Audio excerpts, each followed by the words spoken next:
Recording ji in Mashhood हम mention progress. करेंगे कि डिलीवरी टाइम हमारा लेट होगा, हम मेंशन करेंगे। जल्दी करवाना है तो इट्सी वगैरह यूज़ करो, फिर ईबे यूज़ करो, फिर आप ना जाओ उस साइड पे। सर मैं ऑलरेडी होम फूड डिलीवर कर रही हूँ, like pizza and donuts and cupcakes. तो क्या मैं अपने इस home based small scale business की वेबसाइट बना के शॉपिफाई पे और उसको पब्लिक कैसे करना? इकरा शॉपिफाई सीख लो, बनाए ना, क्योंकि 5,000 रुपये ऑलमोस्ट इसकी कॉस्ट है मिनिमम मंथली। तो उसकी बजाय मैं 2,000 के अंदर आपको डोमेन और होस्टिंग सारा पर ईयर का सोल्यूशन दे दूंगा। फर्स्ट ईयर पूरे का 2,000 रुपीज लगेंगे आपके, और सेकंड ईयर से भी तकरीबन 3-4,000 लग जाएंगे। तो वो पूरे साल के, तो वो बेहतर है। ये मंथली है, मंथली 5,000 लगेगा आपका। एक्सपेंसिव सोल्यूशन है ये। ओके हो गया? अब द अब मेन्यू ऑटोमेटिकली रिपीट हो जाना है, क्योंकि मैंने वो पेजेस वापस यहाँ पे ऐड करने हैं। सो ये देखिए जी, हम लोग जो पेजेस में हम लोगों ने पेजेस बनाए थे वो पेजेस आपके सामने है। कॉन्टेक्ट अस के पेज में मैंने कॉन्टेक्ट वाला टेम्पलेट सेलेक्ट किया था, बाद में मैं नेविगेशन में आया, और नेविगेशन में आके मैंने यहाँ पे मेन मेन्यू के अंदर, ये जो आपका मेन मेन्यू है इसमें आके अपनी सारे वो पेजेस वगैरह ऐड किए, और फिर उसकी ड्रॉप डाउन बनाना सिखाई कि ड्रॉप डाउन कैसे बनाते हैं, वो सारी बात की।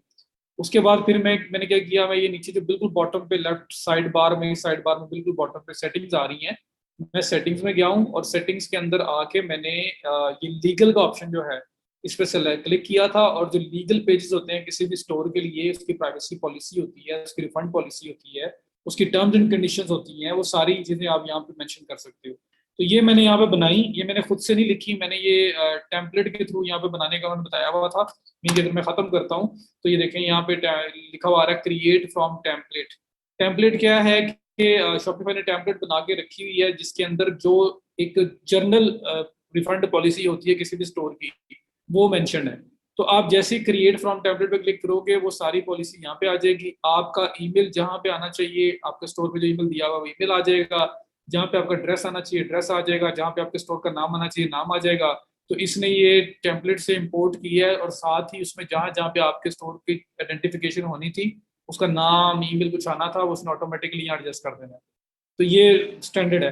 अगर आपको चेंज करनी पड़े तो आप कोई भी पार्ट कुछ भी यहाँ से चेंज भी कर सकते हो, सारा एडिटेबल है। इसी तरह से हमने रिफंड पॉलिसी के बाद प्राइवेसी पॉलिसी बनाई। इसी तरह से हम लोगों ने नीचे आता हूँ तो मैं ये आपके पास टर्म्स ऑफ सर्विस है, ये बनाया हमने इसी तरह से टेम्पलेट से। शिपिंग पॉलिसी उन्होंने नहीं बताई हुई, क्योंकि शिपिंग पॉलिसी जो है वो हर एक की डिफरेंट होती है, इस वजह से उन्होंने यहाँ नहीं बताया हुआ। तो वो जो आपकी कंपनी की शिपिंग पॉलिसी होगी, कितना दिन प्रोसेसिंग टाइम लोगे, कितना दिन आपका डिलीवरी टाइम होगा, उस तरह की सारी चीजें जो है आप मेंशन करेंगे। तो उसके बाद आपने सेव पे क्लिक कर देना है, आपका सारा का सारा ये जो पेजेस बने हैं रिफंड पॉलिसी, प्राइवेसी पॉलिसी और टर्म्स ऑफ सर्विस, सारी की सारी आपकी सेव हो जाएंगी। अब सेव हो गई। अब इसके बाद मुझे असल में करना क्या था, मुझे हमारा जो वेबसाइट हमने बनाई हुई है, इस वेबसाइट का ये मेन मेन्यू तो मैंने सेट कर दिया। अब ये जो बिल्कुल एंड पे फुटर मेन्यू है जिसमें सिर्फ सर्च नजर आ रहा है, यहाँ पे मैं privacy policy terms and conditions और रिफंड पॉलिसी वगैरह के पेजेस में ऐड करना चाह रहा हूँ। इसके अलावा आपको कैरियर पेज बनाया हुआ कुछ भी ऐड करना है कर सकते हैं आप। मैं अब यहाँ पे डिस्प्ले करवाऊंगा तो उसमें नेविगेशन वाला पार्ट, मेन्यू वाला पार्ट रिपीट हो जाएगा। अगर किसी ने कल मिस किया है, जो होना नहीं चाहिए, लेकिन वो रिपीट हो जाएगा ऑटोमेटिकली। तो मैं ऑनलाइन स्टोर में जाऊंगा वापस, और ऑनलाइन स्टोर में मैं जाऊंगा नेविगेशन के अंदर। नेविगेशन में हमारे पास टॉप मेन्यू, ये नीचे वाला मेन्यू, ये फुटर मेन्यू में पड़ा हुआ है, और ये टॉप मेन्यू में पड़ा हुआ है। टॉप मेन्यू कॉन्फ़िगर कर चुके हुए हैं, तो मुझे अब फुटर मेन्यू के साथ काम करना है। ऑनलाइन स्टोर, नेविगेशन, और नेविगेशन के अंदर आपके पास मेन मेन्यू के साथ ये फुटर मेन्यू आ रहा है, और इसके अंदर अभी तक सिर्फ सर्च मेन्यू आइटम है। और वो ये आपको नजर भी आ रहा है कि इसमें यहाँ पे फुटर मेन्यू में सिर्फ सर्च मेन्यू आइटम है। तो मैंने इस फुटर मेन्यू को एडिट करना है। Online store, navigation, footer menu click करें। ये आपके सामने जो है वो फुटर मेन्यू आ गया। इस फुटर मेन्यू के अंदर देखें, ये सर्च का ऑप्शन है। मुझे सर्च नहीं चाहिए, अगर तो मैं डिलीट करूंगा, और सर्च वाला जो पार्ट है उसको डिलीट कर दूंगा। मैं अपनी मर्जी की आइटम्स ऐड करता हूँ। अच्छा, अब क्या ऐड करना है आपने, ये ऐड मेन्यू आइटम का ऑप्शन आ रहा है, इस पर करें क्लिक। जैसे क्लिक किया, ये आपको ऑप्शन इसने दे दिया कि क्या ऐड करना चाह रहे हैं, कौन सा पेज ऐड करना है। मैं पहले लिंक्स पे जाता हूँ, और मैं अपने जो जो पेजेस मुझे ऐड करने हैं मैं वो देख लेता हूँ। तो लिंक्स पे आया, और यहाँ पे अगर आप देखो तो सबसे लास्ट वाला ऑप्शन आ रहा है पॉलिसीज का। पॉलिसीज का ऑप्शन, कि आप पॉलिसीज पेजेस इसके अंदर सारे के सारे आ रहे होंगे। तो आप क्या करें, आप सिंपल ऐड मेन्यू आइटम पे क्लिक करें, यहाँ से लिंक पे क्लिक करें, यहाँ पे आपके पास ये पॉलिसीज आ रही हैं। इस पे क्लिक कर दें। तीनों पॉलिसीज जो बनी हुई है फिलहाल वो सारी की सारी आपके सामने आ गई, privacy policy, refund policy, terms of service. Privacy policy add करनी है, क्लिक करो, नाम ऑटोमेटिकली आ गया है, पहले भी लिख सकते थे, बाद में ऑटो फैच भी कर लेता है, सेम नाम चेंज भी कर सकते हैं। ऐड, एक पॉलिसी ऐड होगी, प्राइवेसी पॉलिसी। दोबारा ऐड मेन्यू आइटम करें, फिर से लिंक पे क्लिक करें, फिर से लास्ट ऑप्शन पॉलिसीज पे क्लिक करें, फिर रिफंड पॉलिसी पे क्लिक करें, ऐड, या आपकी रिफंड पॉलिसी आ गई। फिर ऐड मेन्यू आइटम करें, फिर से लिंक पे क्लिक करें, फिर पॉलिसीज पे क्लिक करें, टर्म्स ऑफ सर्विस पे क्लिक करें, ऐड, ये आपकी टर्म्स ऑफ सर्विस, तीनों पॉलिसी पेजेस आ गए। इसके अलावा कोई पेज ऐड करना हो, कैरियर का पेज है, कोई भी पेज है, तो पेजेस में जाके आपने जो बनाया होगा पेज ऐड कर लो। तो बहरहाल मैं ये तीनों पेज ऐड करना चाह रहा था, ये तीनों ऐड किए और सेव, काम खत्म, मेन्यू अपडेटेड। वापस आऊंगा अपने मेन स्टोर के ऊपर, इस मेन्यू को एडिट किया है, जहाँ पे पहले सिर्फ सर्च नजर आ रहा था, अब मैंने तीनों पॉलिसी पेजेस ऐड किए। मैं इसको करता हूँ रिफ्रेश और देखते हैं कि यहाँ पे वो शो हो रहे हैं या नहीं हो रहे। Privacy policy, refund policy, terms of service, सारे पेजेस आपके सामने आ गए। आपका फुटर मेन्यू भी एडिट हो गया। कुछ और ऐड करना है कर लें, जो मर्जी करना है कर लें। तो हेडर मेन्यू और फुटर मेन्यू दोनों के दोनों आप लोगों ने यहाँ पे एडजस्ट कर लिए। बताएं जी, यहाँ तक क्लियर है? स्नैन ट्रायल खत्म हो जाएगा शॉपिफाई का, तब कस्टमर को कैसे स्टोर बना के देंगे? हम लोग ट्रायल से पहले ही उसको बना देंगे, और हम उसको जब बना भी रहे होंगे तो इन बिटवीन भी हम बोल सकते हैं कि ये अपना स्टोर पकड़ो, उसको सब्सक्राइब करें, इसका जो पैकेज वगैरह है वो लें, मैं इसके ऊपर काम कर रहा हूँ। क्लियर? तो मेन्यू मैंने रिपीट किया है, फुटर मेन्यू, हेडर मेन्यू कैसे चेंज होना है वो अब आपको पता चल गया। जो चीज जहां भी शो करवानी है अब करवा सकते हो। All good. 105 लोग हैं, 135 से 40 ज्यादातर लोग आते रहे हैं, लास्ट वीक के अंदर भी मैंने देखे हैं। कहाँ चले गए यार?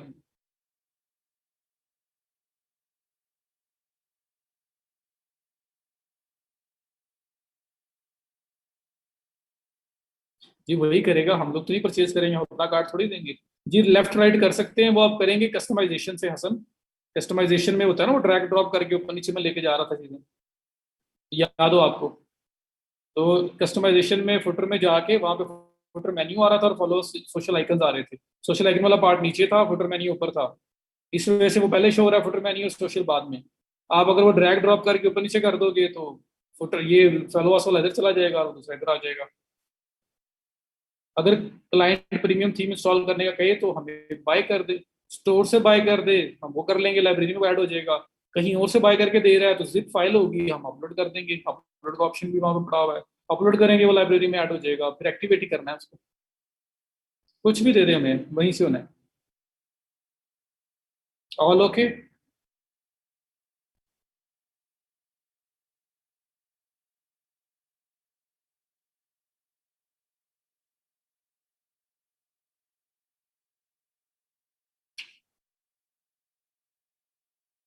इसमें डेमो डेटा भी इंस्टॉल होता है, इसमें तो ऑटोमेटिक आ रहा है ना, टेम्पलेट खुद ही आ गया था, हमने उसी को तो एडिट करते गए साइड बाय साइड, चीजें हमने फिर डाली हैं।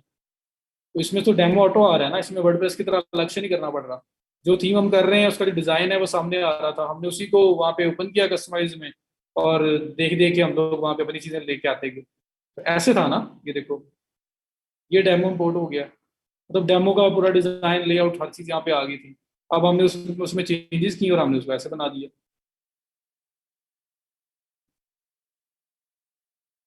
ओके हो गया। सो ये आपके मेन्यूज हैं भाई।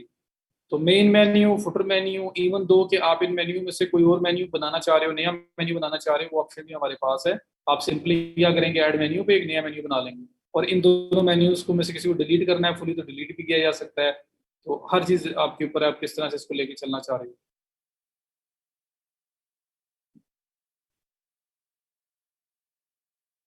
ये सब ओके है? ये जो अभी 10 10 लोग अभी आए हैं नहीं, 10 12 लोग नए आए हैं, तो आप लोग को वो भी क्लियर है? ये मैंने मेन्यू, फुटर मेन्यू के अंदर जो पॉलिसी पेजेस उनको शो करना बताया। पेड प्लान जब ले लोगे तो शो हो जाएगा। अभी तो स्टोरी पासवर्ड प्रोटेक्टेड है ना, इस वजह से शो नहीं हो रहा।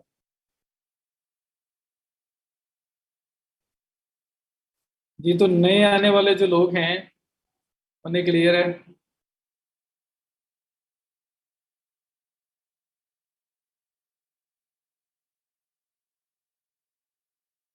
जी मैं इंशाल्लाह कोशिश करूंगा कि रवीन रखें हम लोग। एक दिन लगे, 2 दिन लगे, उसमें मैं स्पीड के साथ एक ही गो के अंदर सारा स्टोर सेटअप करूंगा।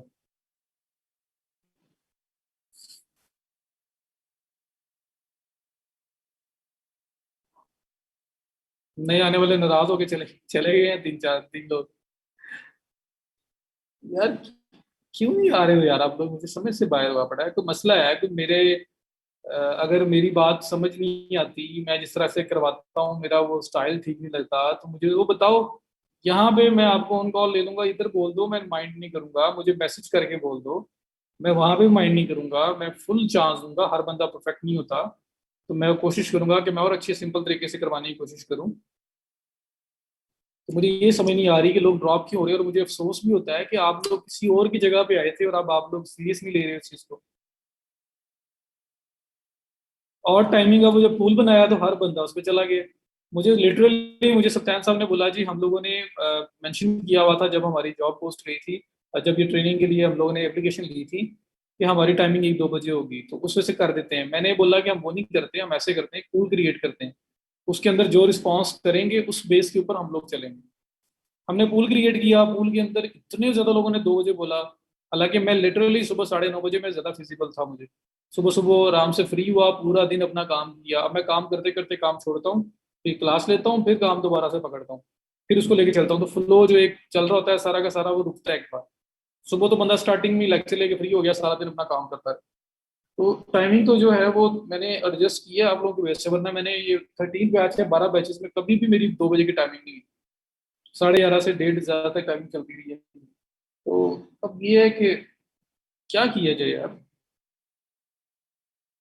हाँ जी, 150 प्लस में बहुत ज्यादा स्टूडेंट थे।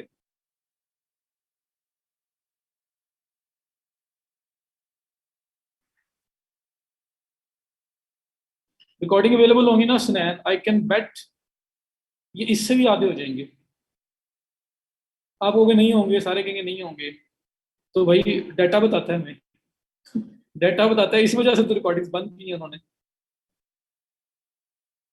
इस वजह से तो रिकॉर्डिंग बंद की है उन्होंने कि ऐसा किया है, और इतना बुरी तरह से गिरती है टेंशन।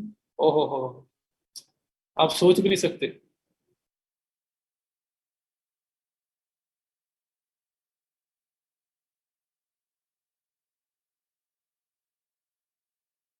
काम की रूटीन नहीं बन रही हसन, मैंने बस ये बात सुनी है। ऐसे ही होगा, वो थोड़े ट्रेनर बैठा होगा, कुछ 10, 15, 20, 25 लोग जो बड़े सीरियस हैं वही रह जाएंगे, बाकी कहेंगे यार रिकॉर्डिंग है, रात को देख लेंगे, सुबह देख लेंगे, दिन में देख लेंगे।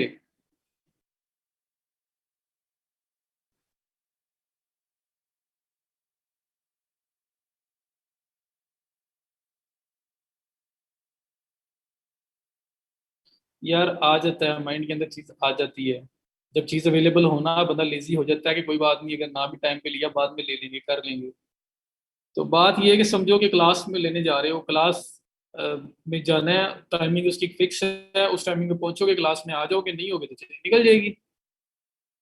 चलें, जहाँ जेब कह रहा है लेक्चर स्टार्ट कर दें। और जैसे आपने भी लेट तो नहीं ज्वाइन किया, मैंने फुटर नेविगेशन कंप्लीट भी कर दिया है। इंप्रेशन होता है कि आपके gig जिन लोगों के सामने से गुजर जाती है, सामने से गुजर जाती है, स्क्रॉल डाउन कर रहे होते हैं। बहरहाल देखो ना, 32 मिनट हो गए हैं, तो अभी भी 3, 4, 5 लोग अभी अभी एंटर हुए हैं। बस अभी इतना लेट लेट आ रहे हो आप लोग, फिर क्या मैं फ्लो कैसे बने? अब बीच में आप आगे पूछोगे ये क्या करवाया है, दोबारा बता दें, इस तरह की चीजें आएंगी, सारा मजा खराब होता है। और फिर वैसे भी हम लोग 135, 40 पे जा रहे थे, तो अब देख लें आपके सामने हालात है। जब मैं टाइम निकाल के आ रहा हूँ तो जी कर लें, कोई मेहरबानी कर लो, आप लोग भी, आपका फायदा है, दुआएं दोगे मुझे भी, इस प्रोग्राम को भी। इंशाल्लाह ये मेरी गारंटी है। अगर आप थोड़ी सी हिम्मत करोगे, मेहनत करोगे, तो reward is very big in this field. स्नैन फिजिकली चलता रहा है जब से कोविड आया, अल्लाह की तरफ से अब वो एक चीज है, तब से ही इस तरह ऑनलाइन वाला हुआ है सिस्टम।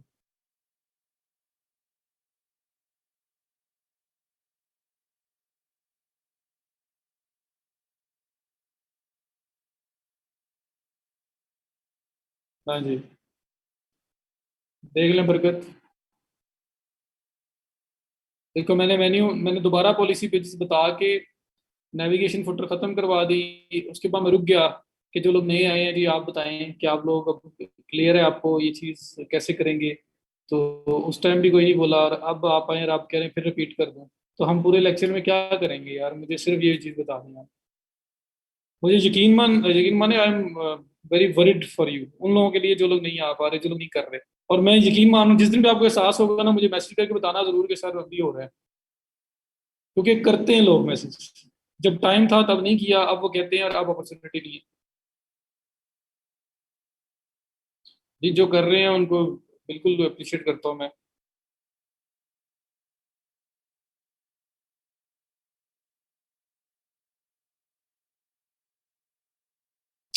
ऐसी है, ऐसी है।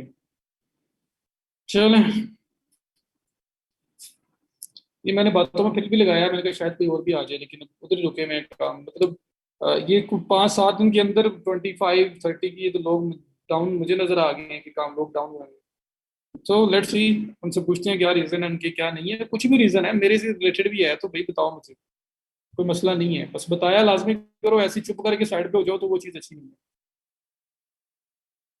अच्छा जी, तो नेविगेशन में आके मैंने फुटर मेन्यू एडिट किया। सो मैंने सेटिंग में मैं गया, कल भी बताया था, दोबारा से बस एक दफा उसको दिखा रहा हूँ। लीगल में गया, सेटिंग्स में लीगल में यहाँ पे सारे पेजेस हैं वो क्रिएट किए, रिफंड पॉलिसी, प्राइवेसी पॉलिसी सारे। उसके बाद ऑनलाइन स्टोर पे वापस आया, नेविगेशन में गया, और नेविगेशन के अंदर आके यहाँ पे मैंने फुटर मेन्यू पे क्लिक किया, और फुटर मेन्यू पे क्लिक करके मैंने यहाँ पे सारे मेन्यू आइटम्स ऐड किए। ऐड मेन्यू आइटम पे क्लिक करके, लिंक पे क्लिक करके ये पॉलिसी पे क्लिक किया, तो यहाँ पे सारे पॉलिसीज पेजेस आ रहे हैं, वन बाय वन करके इनको ऐड कर दिया। ऐड करने के बाद उनको मैंने सेव कर दिया, तो आपको फुटर मेन्यू भी ओके हो गया। ये देखें फुटर के अंदर आपको आपके पॉलिसी पेजेस नजर आ रहे हैं। जी जी, मुझे टेंशन ये भी है ना कि दूसरों का फायदा क्यों नहीं हो रहा, मैं वो बात कर रहा था। अच्छा बहरहाल, अल्लाह ताला सबके हक में बेहतर करे।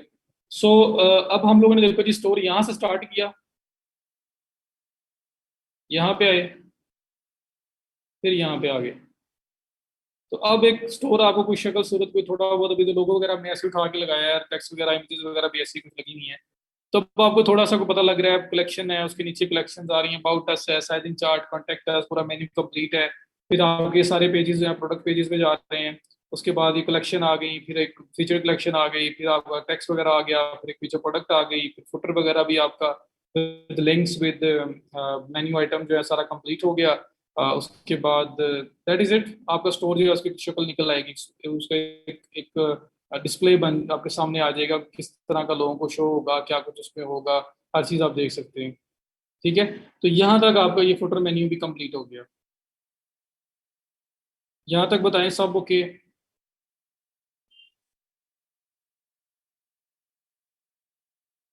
जल्दी से बताओ जी। ओके चलो, गुड हो गया।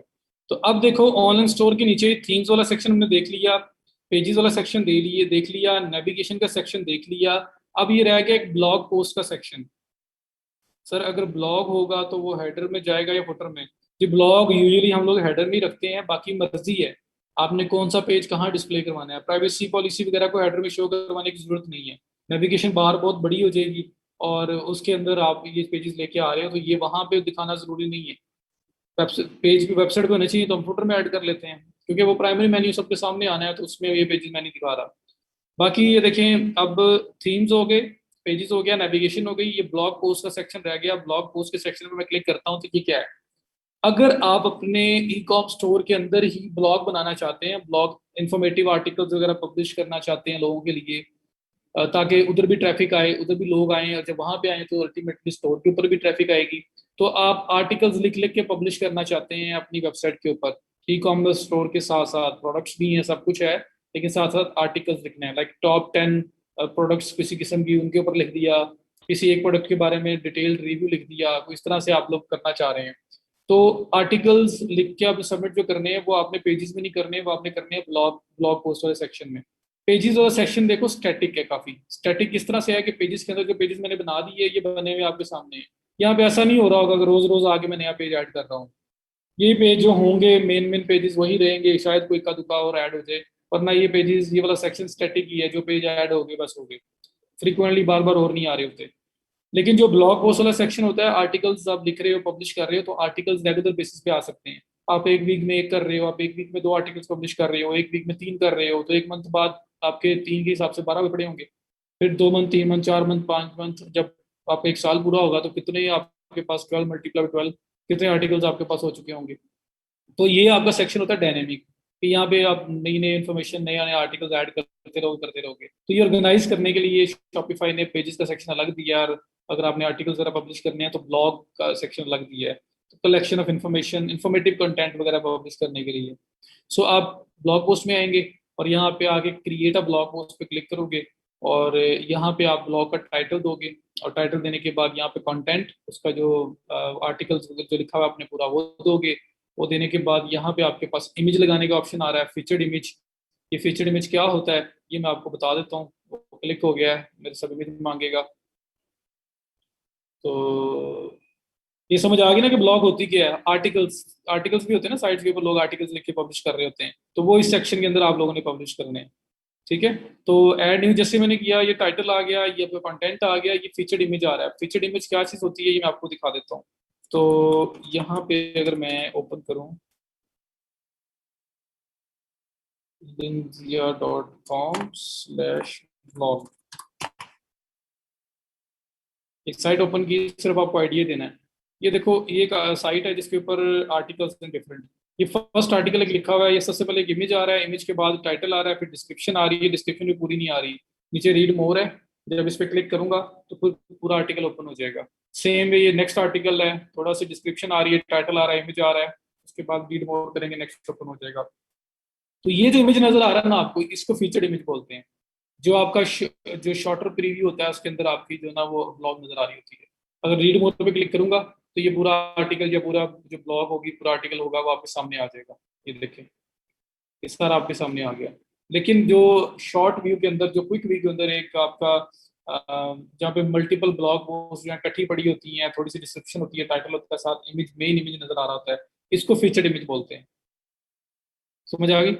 उसके बाद उर्दू पॉइंट ओपन कर लो अगर आप, तो उर्दू पॉइंट के ऊपर भी आर्टिकल को ओपन करने से पहले मल्टीपल आर्टिकल्स जहाँ की पिक्चर्स, इमेजेस लगे नजर आ रहे होते हैं। जैसे ये देखो, ये एक आर्टिकल है, उसके बाद ये 2 3 4 न्यूज वगैरह आई हुई हैं, तो इन सब के ऊपर एक ना एक इमेज मुझे नजर आ रहा है। ठीक है, वो मुझे अट्रैक्ट करेगा, या उसकी बेस पे मैं इसको क्लिक करूंगा। तो ये जो इमेजेस आपको नजर आ रहे हैं ना ब्लॉग ओपन किए करने से पहले, ये सारे के सारे हैं जो फीचर्ड इमेजेस। इसके बेस पे इस पे क्लिक करूंगा और उसको ओपन करूंगा। समझ आ गई। तो ये फीचर्ड इमेज होते हैं जो सामने अट्रैक्ट करने के लिए लोगों को लगाते हैं। मेन इमेज आपका जो होता है, तो वो फीचर्ड इमेज आप यहाँ पे लगाते हो आर्टिकल्स के केस में, ताकि जब 10 आर्टिकल्स इकट्ठे पड़े नजर आ रहे हो तो सबका इमेज, जो मेन मेन इमेज नजर आ रहा हो, जिसकी बेस पे लोग उसको क्लिक करेंगे, ओपन करेंगे। तो बताएं मुझे, फीचर्ड इमेज का कॉन्सेप्ट क्लियर हुआ? फीचर्ड इमेज क्या होता है? ब्लॉग का main image, like thumbnail. YouTube के ऊपर जैसे थंबनेल होता है, यूट्यूब पे जाते हो, वीडियो के ऊपर देखते हो, फिर क्लिक करते हो और उसको ओपन करते हो। तो just like YouTube thumbnail, YouTube open करते हो, सारी वीडियोज आ रही होती हैं, उसके ऊपर इमेज लगे नजर आ रहे होते हैं। ठीक है, वो इमेज आपको अच्छा लगेगा, अट्रैक्ट करेगा, तो आप क्लिक करके ओपन कर लेते हो, वीडियो ओपन हो जाती है। उसी तरह से जब मल्टीपल ब्लॉग पोस्ट होती हैं, जिस तरह से उर्दू पॉइंट आपके सामने है, फ्रंट पेज पे चले जाओ, कितने ये आपके पास यहाँ पे न्यूज वगैरह जो आई हुई आर्टिकल्स हैं। अब इन सब का एक एक एक इमेज नजर आ रहा है, टाइटल नजर आ रहा है, इसमें डिस्क्रिप्शन नजर नहीं आ रही।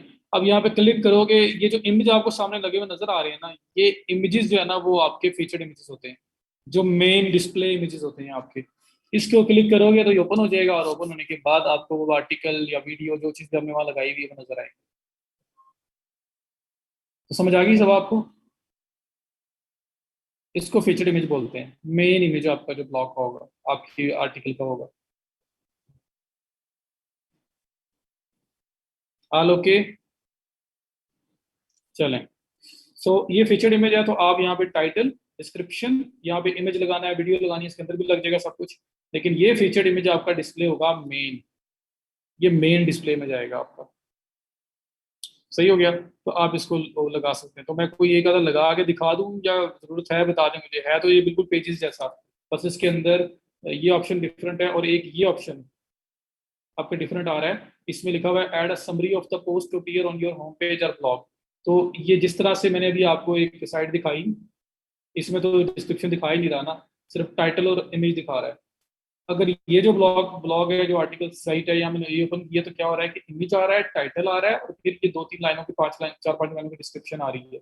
उसके बाद अगर क्लिक करोगे तो पूरा आर्टिकल ओपन होगा।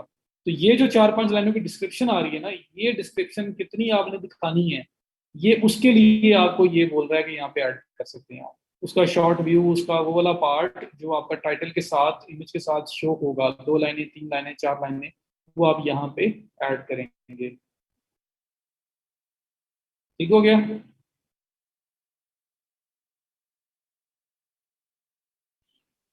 वालेकुम सलाम। जी नगीन, अल्लाह ताला खैर करे। हम लोगों ने वो जो पॉलिसी पेजेस थे जो बनाए थे, प्राइवेसी पॉलिसी वगैरह, उसको नेविगेशन में, मेन्यू में, फुटर मेन्यू में ऐड किया है। और उसके बाद हम लोग आए हैं ब्लॉग पोस्ट वाले सेक्शन पे। ब्लॉग पोस्ट क्या होता है? आर्टिकल्स होते हैं। अगर आप वेबसाइट पे आर्टिकल्स पब्लिश करना चाहते हैं मल्टीपल, तो उसके लिए आप ना ब्लॉग पोस्ट पे जाके वहां पे आर्टिकल पब्लिश करते हो। तो ब्लॉग पोस्ट, वहां पे आपने आना है। सबसे फर्स्ट टाइम ये पे ऐड न्यू आ रहा होगा, पहली ब्लॉग ऐड होनी है। उसके बाद मल्टीपल जितनी मर्जी करते रहो। टाइटल दो, डिस्क्रिप्शन दो। यहाँ पे उस उसका आर्टिकल का जो क्विक व्यू के अंदर इमेज के साथ कितना सा पार्ट जो है वो डिस्क्रिप्शन का शो करवाना है, वो यहाँ पे ऐड करें। यहाँ पे फीचर इमेज लगाएं। तो डिस्प्ले कैसा आएगा? बिल्कुल ऐसा, इस टाइप का इमेज लगा होगा, टाइटल होगा, डिस्क्रिप्शन होगी। इस किस्म का जो ना इमेज आप लोगों के सामने आएगा। ठीक हो गया? तो इस किस्म का इमेज आप लोगों के सामने आएगा। और बिल्कुल ऐसे ऐसे व्यू आएगा। आपके पास इमेज लगा होगा, उसके बाद टाइटल लगा होगा, उसके बाद डिस्क्रिप्शन लगी होगी। इस तरह की चीजें आपको नजर आएंगी। समझ आ गया? ऐड करके दिखा दूं?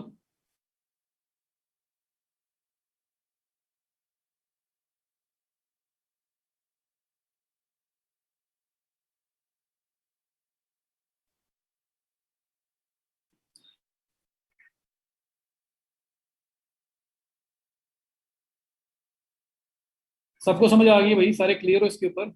ये ऐड करके दिखा दूं?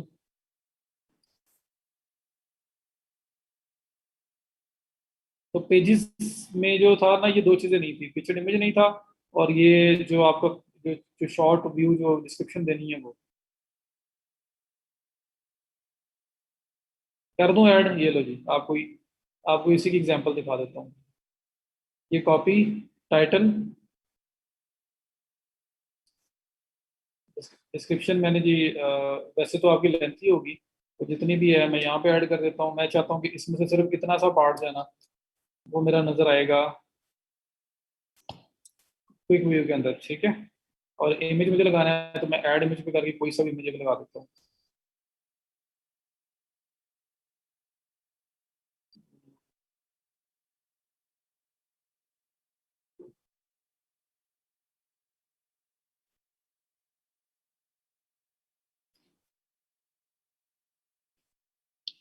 चलें, वही लगा पर लगा लेते हैं जो हमारे पास इमेजेस थे। ये लगा देता हूँ। चलें, ये इमेज लग गया। ये फुल आर्टिकल है। इसके अंदर, आर्टिकल के अंदर भी इमेज ला सकते हैं। कोई भी इमेज लगाना है तो ये आपके पास इमेज लगाने का ऑप्शन है, इंसर्ट इमेज का। और यहाँ पे आके कोई सब इमेज आप लगा सकते हो। इंसर्ट, ये इमेज लग गया।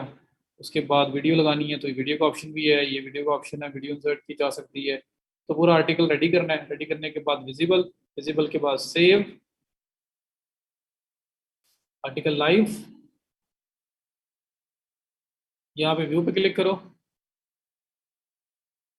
ये आर्टिकल का मेन मतलब आर्टिकल नजर आ रहा है ये आपका। और ये रीड मोर जो, अच्छा वो ऊपर रीड मोर लिखा गया है ना, ये रीड मोर, इसको खत्म कर देता हूँ। सेव। तो ये तो आर्टिकल के अंदर व्यू आया ना, जो मेन इसका व्यू है वो आया। अब यहाँ पे अगर मैं इसके सिर्फ ब्लॉग वाला सेक्शन ओपन करता हूँ, तो ऐसे नजर आएगा जी। ये देखें, इमेज काफी बड़ा लगा दिया मैंने। ये चेक करें, टाइटल होगा, इमेज होगा जो आपने लगाया होगा। उसके बाद ये डिस्क्रिप्शन जितनी मैंने वहां से सेलेक्ट की थी, जितनी सी नजर आए, और उसके बाद रीड मोर का ऑप्शन आ रहा है। ये क्लिक करोगे तो आप पूरा आर्टिकल पढ़ सकते हो। तो वही आपको फॉर्मेट नहीं इसने दे दिया जो मैं आपको यहाँ दिखा रहा था। तो ये होता है फीचर्ड इमेज। तो यहाँ पे मैं कोई और एक और आर्टिकल पब्लिश करूंगा तो वो भी यहाँ पे इसके साथ ही नीचे नजर आ जाएगा। उसका भी टाइटल होगा, इमेज होगा, शॉर्ट से डिस्क्रिप्शन होगी, और फिर रीड मोर पे क्लिक करने पे आपका पूरा आर्टिकल ओपन हुआ करेगा। तो इस तरह से ये आपका काम करता है। ऑथर नेम शो करवा सकते हैं, नहीं भी करवा सकते, इट्स अप टू यू। इसी पेज के ऊपर ये देखो, ये ऑप्शन आ रहा है ऑथर का, ऑथर अभी बाय डिफॉल्ट जो बटन है। और आपका जो कैटेगरीज आपने बनाई है, ब्लॉग जो है वो न्यूज़ वाला सेक्शन बनाया हुआ है, नई ब्लॉग भी बना सकते हो। फिर उसके बाद आपके पास टैग्स का ऑप्शन है। अच्छा, अब ये ब्लॉग शो कहाँ करानी है, आप लोग ये पूछना चाह रहे हैं। तो अच्छा, ये मैं आपको मेन्यू में लेके जाता हूँ। जो ये तो आपका ब्लॉग का पेज शो होगा जिसके अंदर मल्टीपल ब्लॉग्स पड़ी होंगी। अब ब्लॉग का सेक्शन आपने कैसे शो करवाना है, नेविगेशन में आ जाओ। नेविगेशन में आके मेन मेन्यू में मैं आ जाता हूँ, अगर मेन मेन्यू में ऐड करवाना है। और यहाँ पे मैं कहता हूँ जी add menu item. Add menu item पे क्लिक किया, लिंक पे गया। ये आपके पास पेजेस वाला सेक्शन है, साथ ये देखो ये ब्लॉग पोस्ट का सेक्शन आ रहा है, ब्लॉग पोस्ट ब्लॉग, ये ऑप्शन आ रहा है। मैं ब्लॉग पोस्ट पे क्लिक करता हूँ। ये मेन एक ब्लॉग है अगर उसको ऐड करना हो। और साथ जो ब्लॉग्स का सेक्शन आ रहा है अकेला, अगर उस पर क्लिक करूंगा तो पूरा पेज आ जाएगा। न्यूज़, न्यूज़ को चेंज कर सकता हूँ, मैं कहता हूँ जी ब्लॉग ऐड। ये सबसे लास्ट पे ऐड हो गया, मैं इसको ड्रैग करके अबाउट अस के बाद ले आता हूँ यहाँ पे। ये किया, सेव किया। इसके बाद मैं आता हूँ वापस, यहाँ पे करता हूँ रिफ्रेश, तो देखता हूँ कि यहाँ ब्लॉग ऐड हुआ है या नहीं हुआ। रिफ्रेश,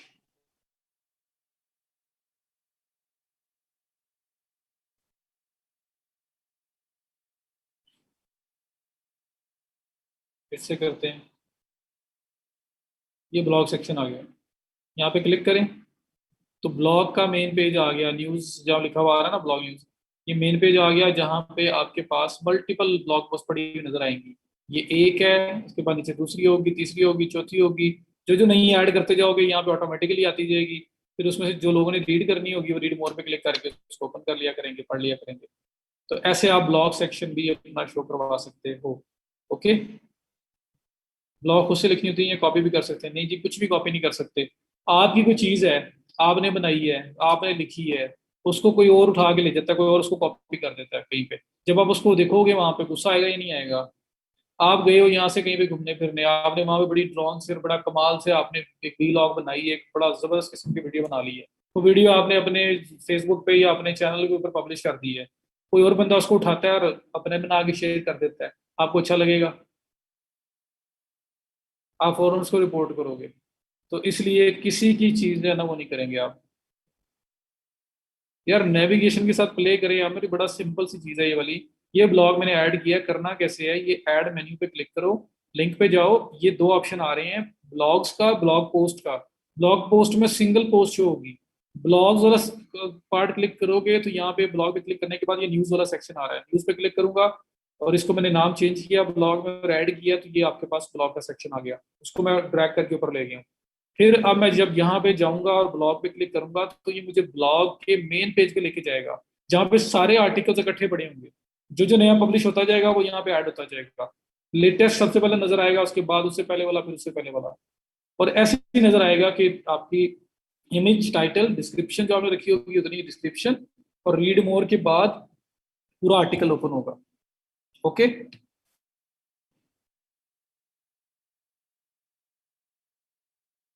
ऑल गुड रखिए। आपको समझ आ गई? कॉपी नहीं कर सकते किसी की चीज, हम लोग कॉपी नहीं कर सकते। अगर उसे पता चलेगा तो वो लाजमी बात है कि वो क्ले रिपोर्ट करेगा आपको। तो हर एक की वो प्रॉपर्टी है, जो काम उसने बना किया हुआ है वो आप कोई और यूज नहीं करने देगा किसी और को। तो ये हम लिखना होता है खुद से। राइटर नहीं हो तो लिखवाना पड़ेगा, फिर उसको पे करना पड़ेगा। तो इस तरह से आपका ये सिस्टम चलता है।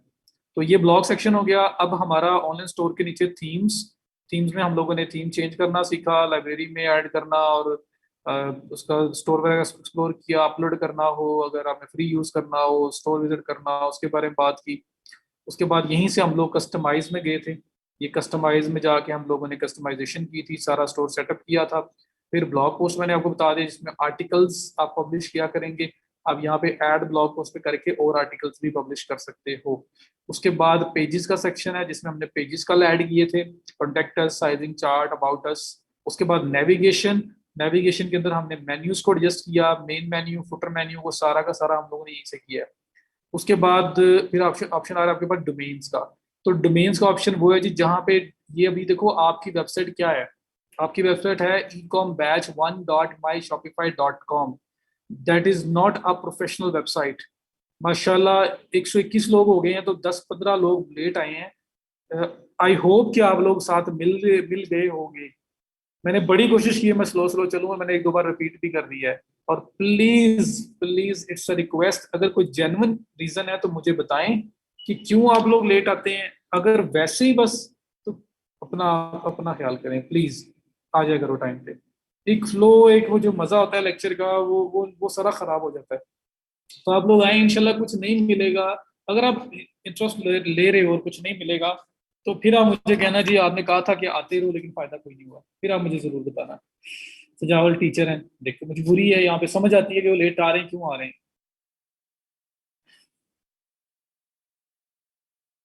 जो स्कूल छुट्टी, बीमार था, चलें अल्लाह ताला आपको सेहत दे। कोई इस तरह के रीजन हैं तो कुछ समझ आती है, लेकिन अभी भी हमारे काफी लोग जो है नहीं है, 15-20 लोग तो अभी भी नहीं है जो आ रहे थे लास्ट वीक तक। बहरहाल कोई भी इशू तो मुझे बताया करें जरूर। अब बाकी अल्लाह ताला सेहत दे आपको, जो भी इश्यूज हैं वो आपके रिजॉल्व करें। अच्छा, डोमेन्स में आ गया मैं। जी अल्लाह ताला आयशा उनको उसको सेहत दे, तंदुरुस्ती दे।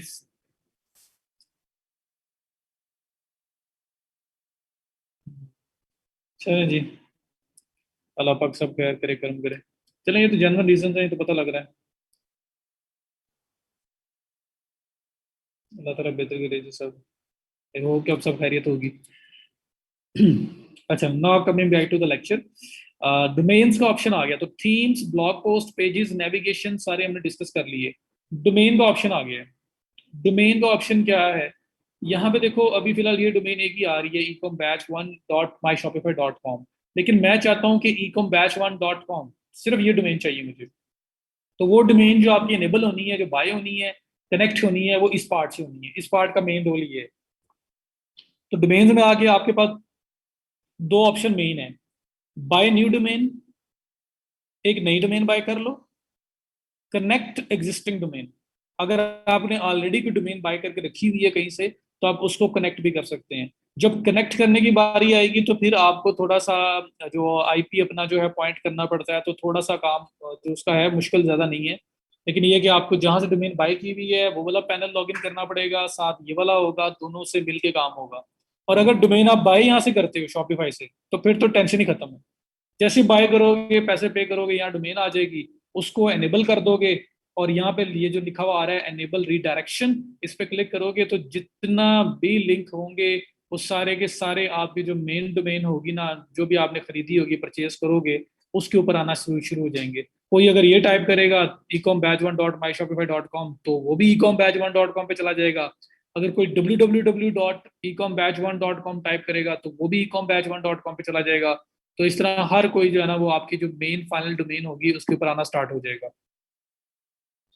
डोमेन को ऐड करने के दो तरीके हैं जी। ये स्टोर तो मैंने उस एंगल से नहीं बनाया, मैं कोई अपने जो स्टोर अपना प्रॉपर जिसको मैं यूज कर सकूं, अगर मैं वो बनाऊंगा तो मैं उसमें आपको जरूर दिखा दूंगा। लेकिन हाँ, इसको किसी हद तक इसको करने की कोशिश करते हैं। सो मेरी तरफ से रिकमेंडेड है कि अगर तो आपने बाइंग करनी है, पैसे बचाने हैं, तो फिर कहीं और से लो। इनसे जो है वो एक्सपेंसिव ही मिलेगी आपको। तो लेकिन ये है कि उधर फिर होस्टिंग वगैरह, लेकिन ये अब शॉपिफाई ओवरऑल एक्सपेंसिव है जी, बात ये है। तो अगर न्यूबी हो, बिल्कुल स्टार्ट ले रहे हो, तो उसके लिए तो रिकमेंडेड नहीं है मेरी साइड से, क्योंकि स्टार्टिंग में आपको इसकी कॉस्ट भी बियर करनी पड़ेगी, जो कम से कम 5,000 आपको मंथली देना ही देना है। प्लस आपकी डोमेन की कॉस्ट वन टाइम जो साल की होगी वो अलग है। तो सब चीज़ें हैं। डोमेन ऐड होगी तो स्टोर पब्लिश होगा, नहीं डोमेन के बगैर भी पब्लिश हो जाता है, पे कर दो तो डोमेन अलग से लेनी पड़ती है। जी, माई शॉपिफाई नहीं लिखेंगे तो ओपन होगा, वही तो डोमेन लेनी है। तो इसमें करते क्या होते हैं, अगर यहाँ से बाय करनी हो, बाय या न्यू डोमेन पे क्लिक करते होते हैं। अगर शॉपिफाई से ही आप डोमेन बाय करना चाहते हो, या अपनी डोमेन लिखोगे जो आप परचेज करना चाहते हो। फॉर एग्जाम्पल ecom-1.com, मुझे ये डोमेन लेनी है सपोज। ये डोमेन मुझे लेनी है, तो ये देखो, ये डोमेन नीचे बताएगा कि अवेलेबल है या नहीं है। क्यों? क्योंकि जो डोमेन किसी और ने ली हो, जो नाम किसी और ने लिया हो, वो मैं नहीं ले सकता। दराज.pk अगर किसी ने लिया हुआ है तो दराज.pk मैं नहीं ले सकता उसको, कोई दुनिया में कहीं से नहीं मिलेगी आपको।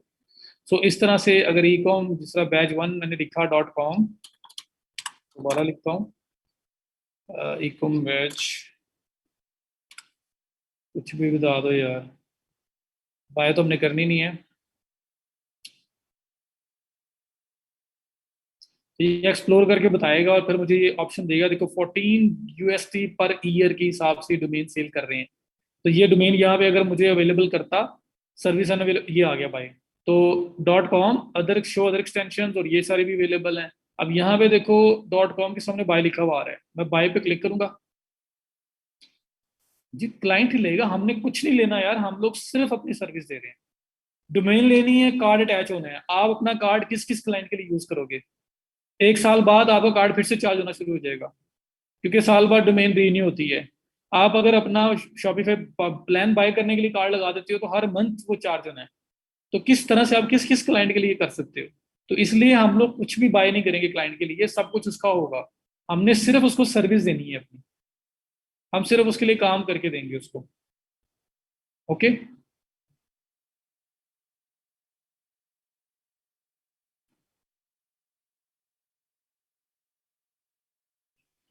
चलें, तो अब देखो मैंने क्या किया कि मैं यहाँ से स्टार्ट हुआ, सॉरी, डोमेन से, डोमेन पे आया। डोमेन पे आगे जो सिंपलेस्ट वे है, अगर आप क्लाइंट ज़्यादातर यूज़ करेंगे, बाय न्यू डोमेन यहाँ पे क्लिक करेंगे, यहाँ पे डोमेन सेलेक्ट करेंगे, जैसे मैंने ई कॉम बैच 1 या कुछ भी है ये, ई कॉम बैच 1 2 जो भी लिखना है वो किया।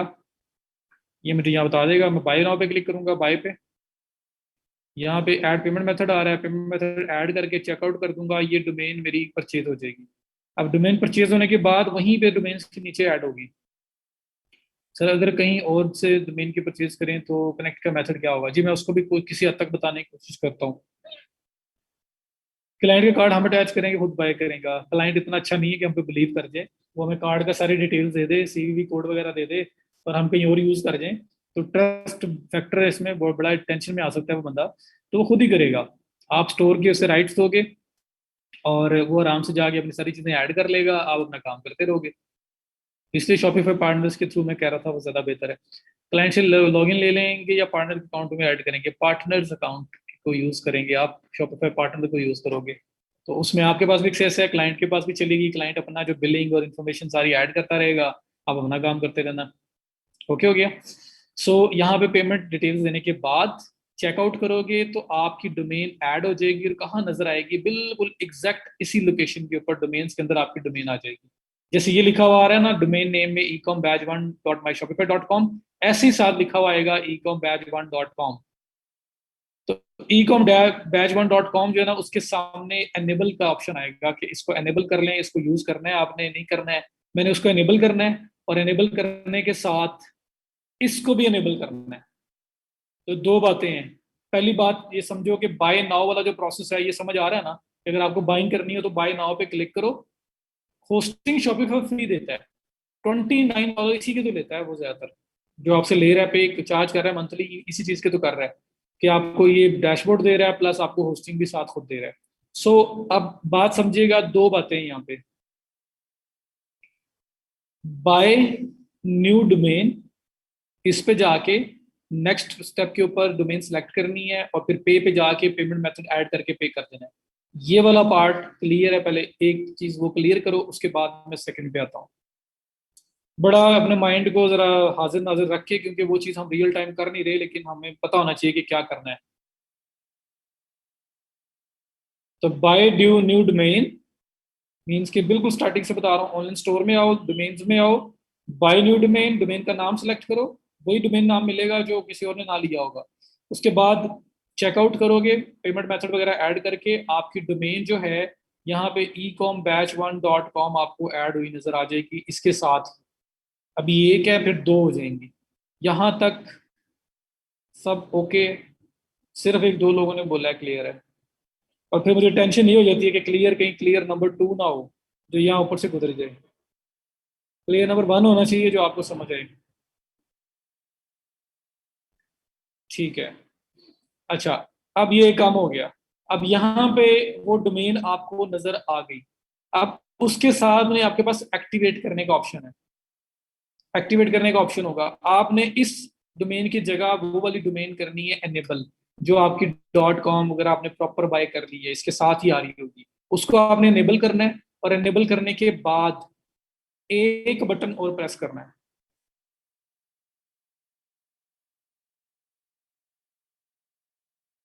जबरदस्त हो गया, सिद्धरा ने प्रैक्टिकली किया हुआ आज का लेक्चर, बहुत बेहतरीन हो गया। जिसने नहीं भी किया, मेरी कोशिश ये है कि उसको भी समझ आ जाए। सो डोमेन बाइंग करने के बाद इसी डोमेन के साथ, इसी लाइन के साथ एक और लाइन ऐड होगी जहाँ पे ecom-1.com आपकी डोमेन आ रही होगी, और उसके बाद आपने उसको करना है एनेबल। कैसे? ये चेंज प्राइमरी डोमेन पे क्लिक करना है। यहाँ पे आपके पास एक ही डोमेन आ रही है, दो हो जाएंगी।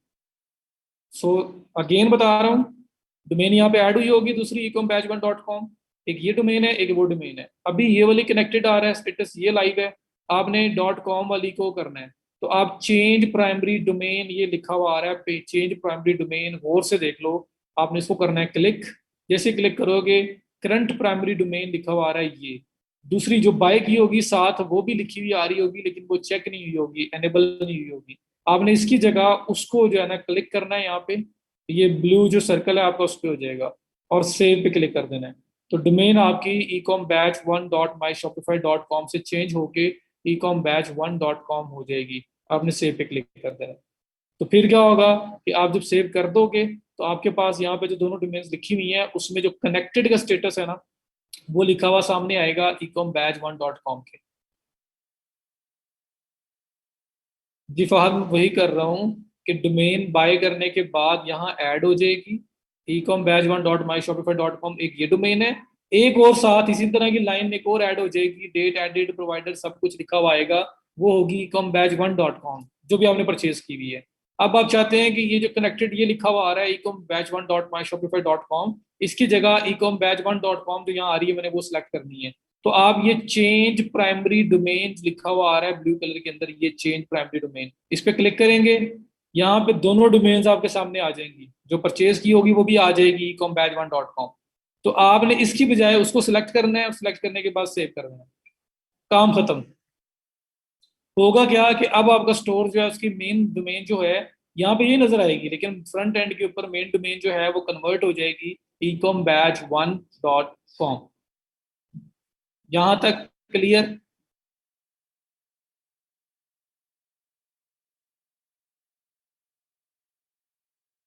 यहाँ से बाय करने के बाद डोमेन ऐड होगी, उसको चेंज प्राइमरी डोमेन पे क्लिक करके बस वो डोमेन सेलेक्ट करके सेव करना है, ताकि वो डोमेन मेन डोमेन बन जाए।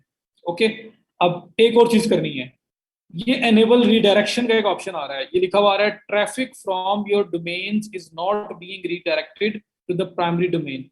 तो जो प्राइमरी डोमेन आपने रख ली है, आप चाहते हैं कि बाकी जितनी भी डोमेन्स हो, कोई बंदा ecom-1.com myshopify.com भी टाइप करे तो ऑटोमेटिकली आपके ecom-1.com पे चला जाए। तो आपने ये रिडायरेक्शन को एनेबल करना है, ताकि इस तरह का कोई मसला ना आए।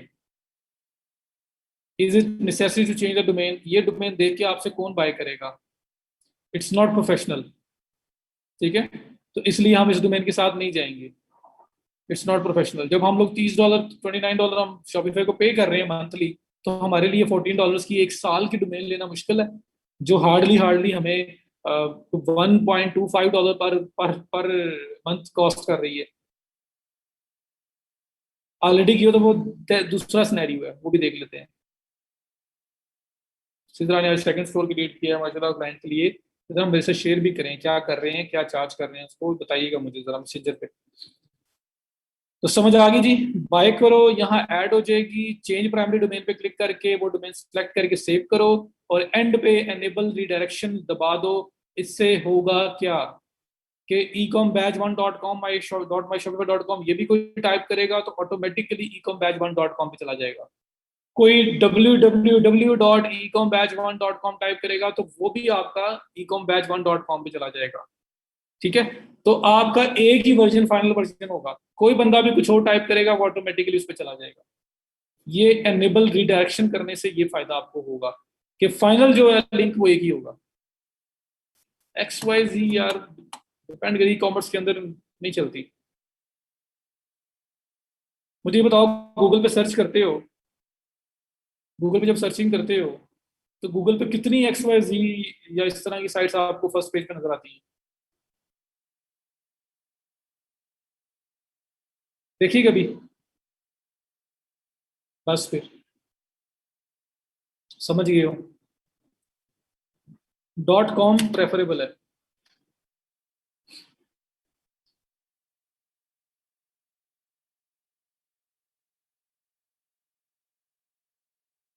जी जी प्राइमरी डोमेन के बता रहा हूँ यार, मैं दोबारा से फिर रिपीट कर रहा हूँ। डोमेन्स में बाय नाउ में जाओ, डोमेन बाय करो, डोमेन यहाँ ऐड हो जाएगी। उसके बाद चेंज प्राइमरी डोमेन पे क्लिक करो और ये दूसरी डोमेन जो ऐड हुई है उसको यहाँ पे चेक करके सेव कर दो, ताकि वो प्राइमरी डोमेन बन जाए। अभी आपकी प्राइमरी डोमेन ये है, फिर आपकी प्राइमरी डोमेन हो जाएगी वो डोमेन जो आपने बाय की है। ओके, प्राइमरी डोमेन जो मेन जो आप हाईलाइट करना चाहते हो कि अब क्या होगा, प्राइमरी डोमेन वो बन गई ना, तो ecom.1 ये सिर्फ लॉगिन के लिए रह जाएगा। अगर इसको आप उठा के कहीं पे ओपन भी कर लोगे ना, तो ऑटोमेटिकली ये उस प्राइमरी डोमेन पे चला जाएगा जब रिडायरेक्शन आपकी इनेबल होगी। तो प्राइमरी डोमेन जो लोगों को मैं दिखाना चाहता हूँ .myshopify.com के साथ नहीं दिखाना चाहता, इसलिए मैं बाय करके उसको प्राइमरी डोमेन बना रहा हूँ जो मैंने नहीं बाय की है। रिडायरेक्शन क्या होगा कि ये भी जब कोई टाइप करेगा तो ऑटोमेटिकली आपकी प्राइमरी डोमेन पे चला जाए। ये रिडायरेक्शन है प्राइमरी डोमेन का पर्पस। क्लियर हुआ है स्टैन?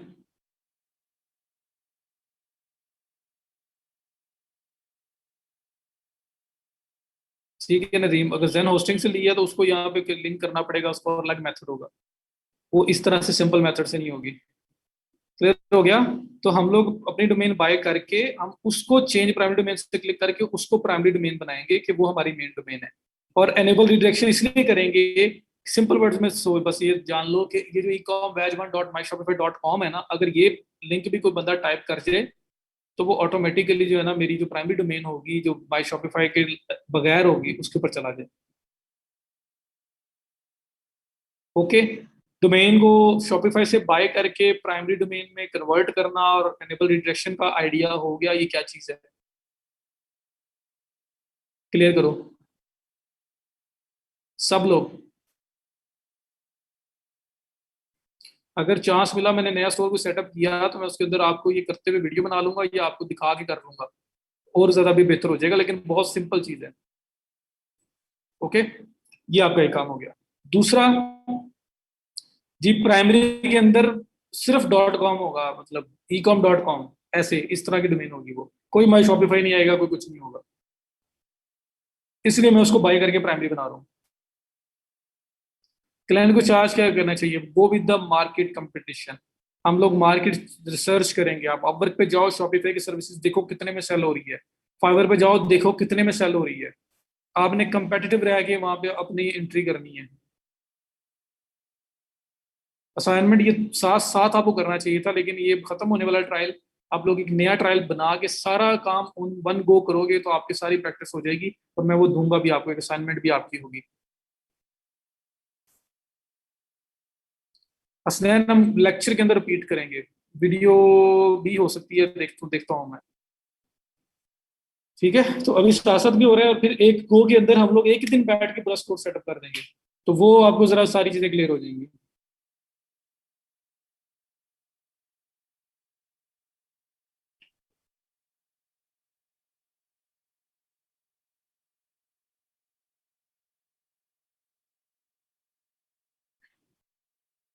अच्छा जी, अब ये हो गया।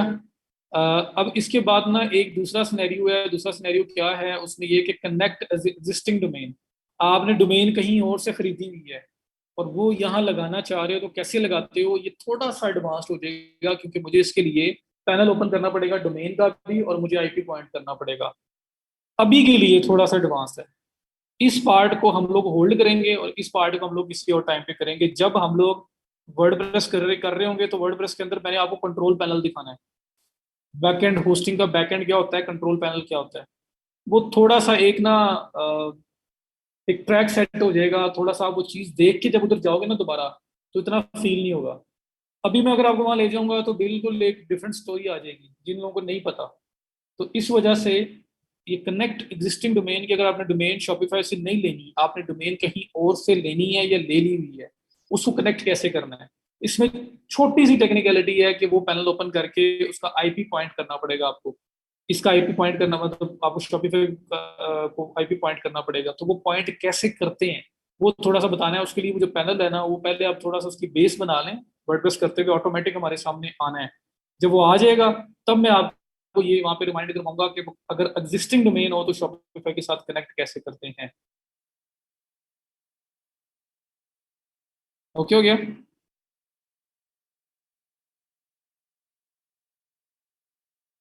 जी, प्राइमरी डोमेन और शॉपिफाई डोमेन को इंटरलिंक किया है रिडायरेक्शन लगा के, अगर ये भी कोई टाइप करे तो वो भी ऑटोमेटिकली जो डोमेन मैंने बाय की उस पर चला जाए।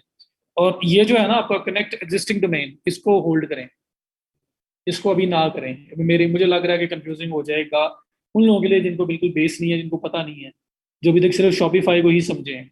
तो मैं इनको कंफ्यूज नहीं करना चाह रहा, और जिनको पता है इस चीज़ का, उनको आइडिया है, मैं क्यों नहीं करवा रहा। क्योंकि उसके अंदर आपको आईपी पॉइंट करना जो है वो इतना सिंपल भी नहीं है, इतना मुश्किल भी नहीं है, लेकिन अभी के लिए वो शायद थोड़ा सा कंफ्यूजिंग हो जाए। सो यहाँ पे आप छोड़ दो उसको।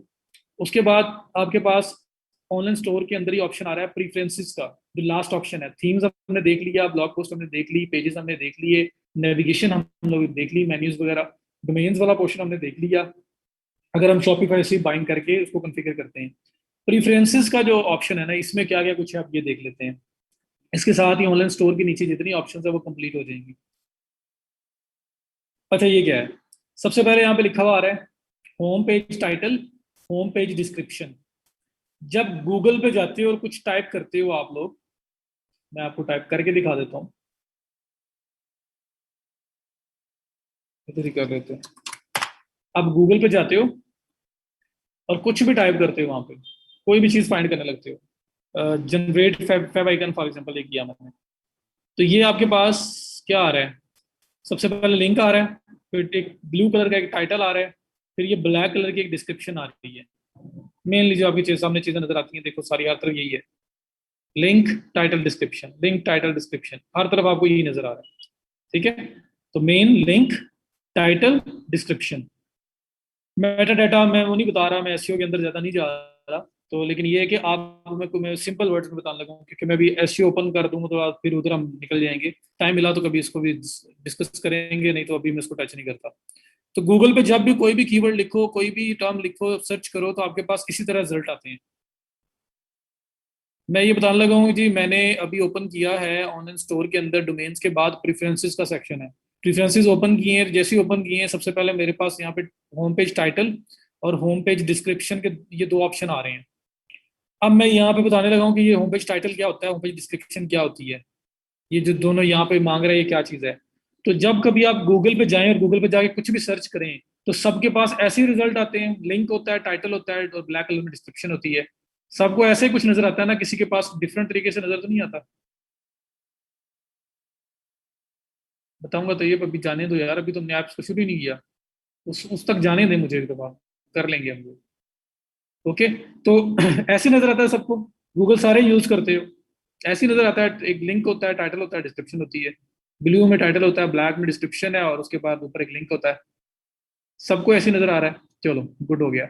ये जो ब्लू कलर में आपको नजर आ रहा है ना, ये होता है मेटा टाइटल, और ये जो ब्लैक कलर में नजर आ रहा है इसको कहते हैं मेटा डिस्क्रिप्शन। ये होती है सर्च इंजन के लिए ही। आपको सर्च इंजन के अंदर किसी भी पेज को प्रिसाइजली बता रहे होते हैं कि इस पेज के अंदर क्या है। आप अक्सर इसी को पढ़ के डिसाइड करते हो मुझे इसको लिंक ओपन करना है या नहीं करना, इसके अंदर मेरे काम की चीज है या नहीं है, जो मैं फाइंड कर रहा हूँ इसके अंदर है या नहीं है। तो आप अक्सर इन्हीं को देख के फौरन डिसाइड करते हो और ओपन करते हो। तो ये प्रिसाइज डिस्क्रिप्शन और एक प्रिसाइज बट कम्प्रीहेंसिव टाइटल होता है आपका, जो बताता है लोगों को कि भाई इसके अंदर क्या चीज है। तो ये सिर्फ आपको गूगल में ही नजर आते हैं, गूगल में, याहू में, बिंग में, जो सर्च इंजन है। तो यहाँ पे ये वाले टाइटल मांग रहा है कि होम पेज टाइटल, टाइटल दो, जो टाइटल आप दोगे वो आपका भी इस तरह से आपके मेन वेबसाइट के लिए आपका नजर आएगा, और जो डिस्क्रिप्शन है जो यहाँ पे दोगे वो भी आपकी ऐसी नजर आएगी गूगल के अंदर, याहू के अंदर, बिंग के अंदर। तो यहाँ पे हमने वो टाइटल और डिस्क्रिप्शन देना है जो हम चाहते हैं कि अगर कोई गूगल पे सर्च करे हमारे बारे में तो उसको टाइटल और डिस्क्रिप्शन नजर आए, वो आप लोगों ने देनी है यहाँ पे। और यहाँ पे लिमिट दी हुई है 70 कैरेक्टर, 70 कैरेक्टर का टाइटल हो। टाइटल कैरेक्टर का मतलब होता है A B C। हाँ जी, ये एसईओ के लिए है, ये एसईओ के लिए है। साथ ये भी है कि अगर एसईओ ना भी हो तो आप लोग कभी भी नहीं चाहोगे कि अगर आपकी वेबसाइट को कोई गूगल पे जाके सर्च कर रहा है, किसी ने लिख ही दिया नाम, तो जो वहाँ डाटा लिखा हुआ नजर आए, टाइटल डिस्क्रिप्शन, वो काफी ऑर्गेनाइज होनी चाहिए। तो मैं अगर एसईओ को निकाल भी दूं तो भी आप इसको ऑर्गेनाइज वे से तो शो करवाना चाहोगे ना, जिस तरह से इसका हुआ हुआ है। अब ऐसा तो नहीं चाहोगे कि वहाँ पे कुछ सेंस ना बन रही हो, कुछ ऐसा कुछ नजर आ रहा हो। सो होम पेज समझ आ गई सबसे पहली बात टाइटल एंड मेटा डिस्क्रिप्शन है क्या। गूगल के अंदर जो जो ब्लू कलर में होता है ये टाइटल होता है, जो ब्लैक में आ रही नजर ये डिस्क्रिप्शन होती है। तो ये चीजें यहाँ पे हमें मांग रहा है प्रेफरेंसेस के अंदर सबसे पहली चीज। और ये सिर्फ और सिर्फ आपके मेन पेज के लिए है, मेन होम पेज जो आपका मेन डोमेन होती है पेज उसके लिए है। तो इस पार्ट की समझ आ गई कि ये हैं क्या, पहले बताएं फटाफट से।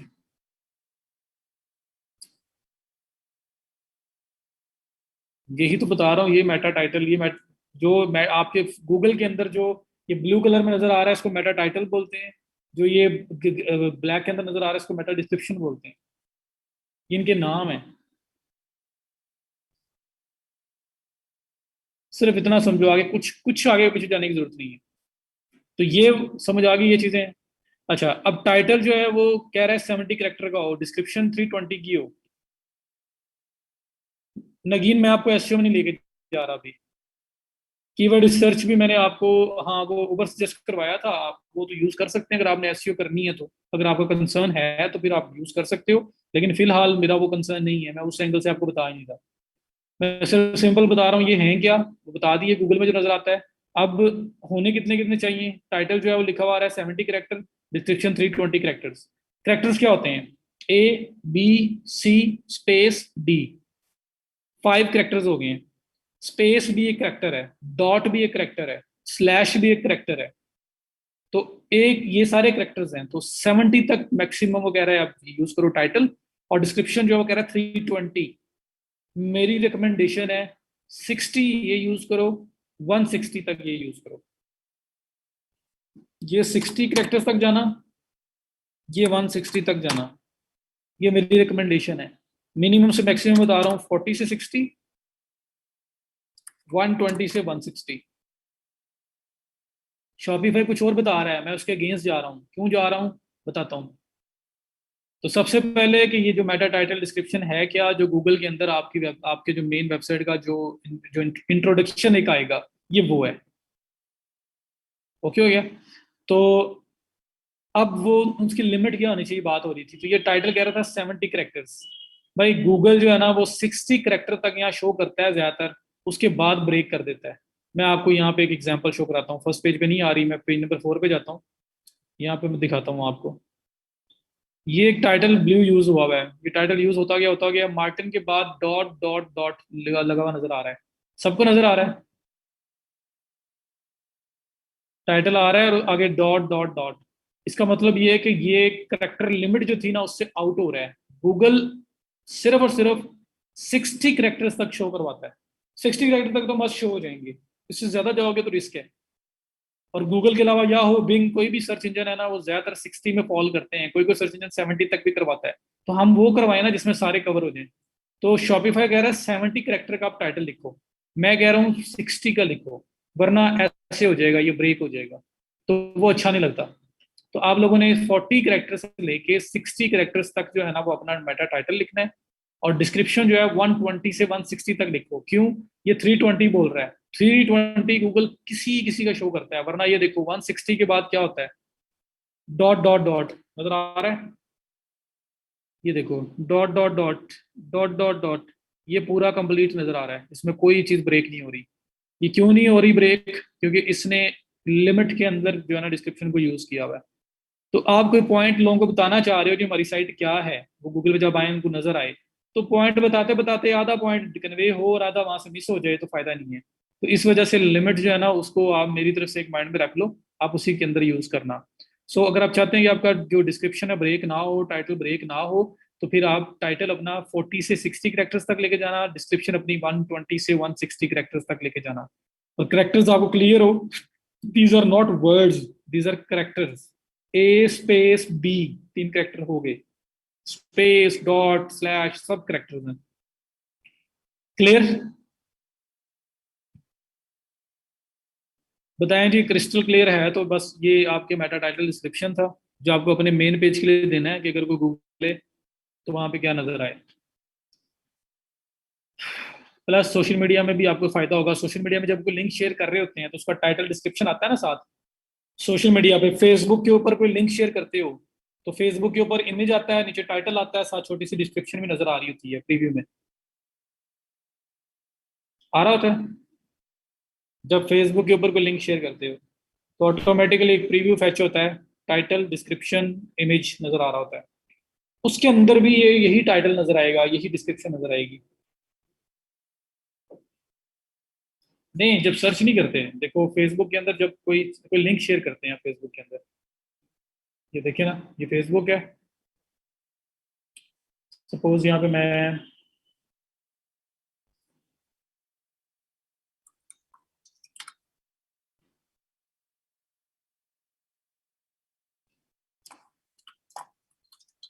आपको लिंक शेयर करके दिखाता हूँ।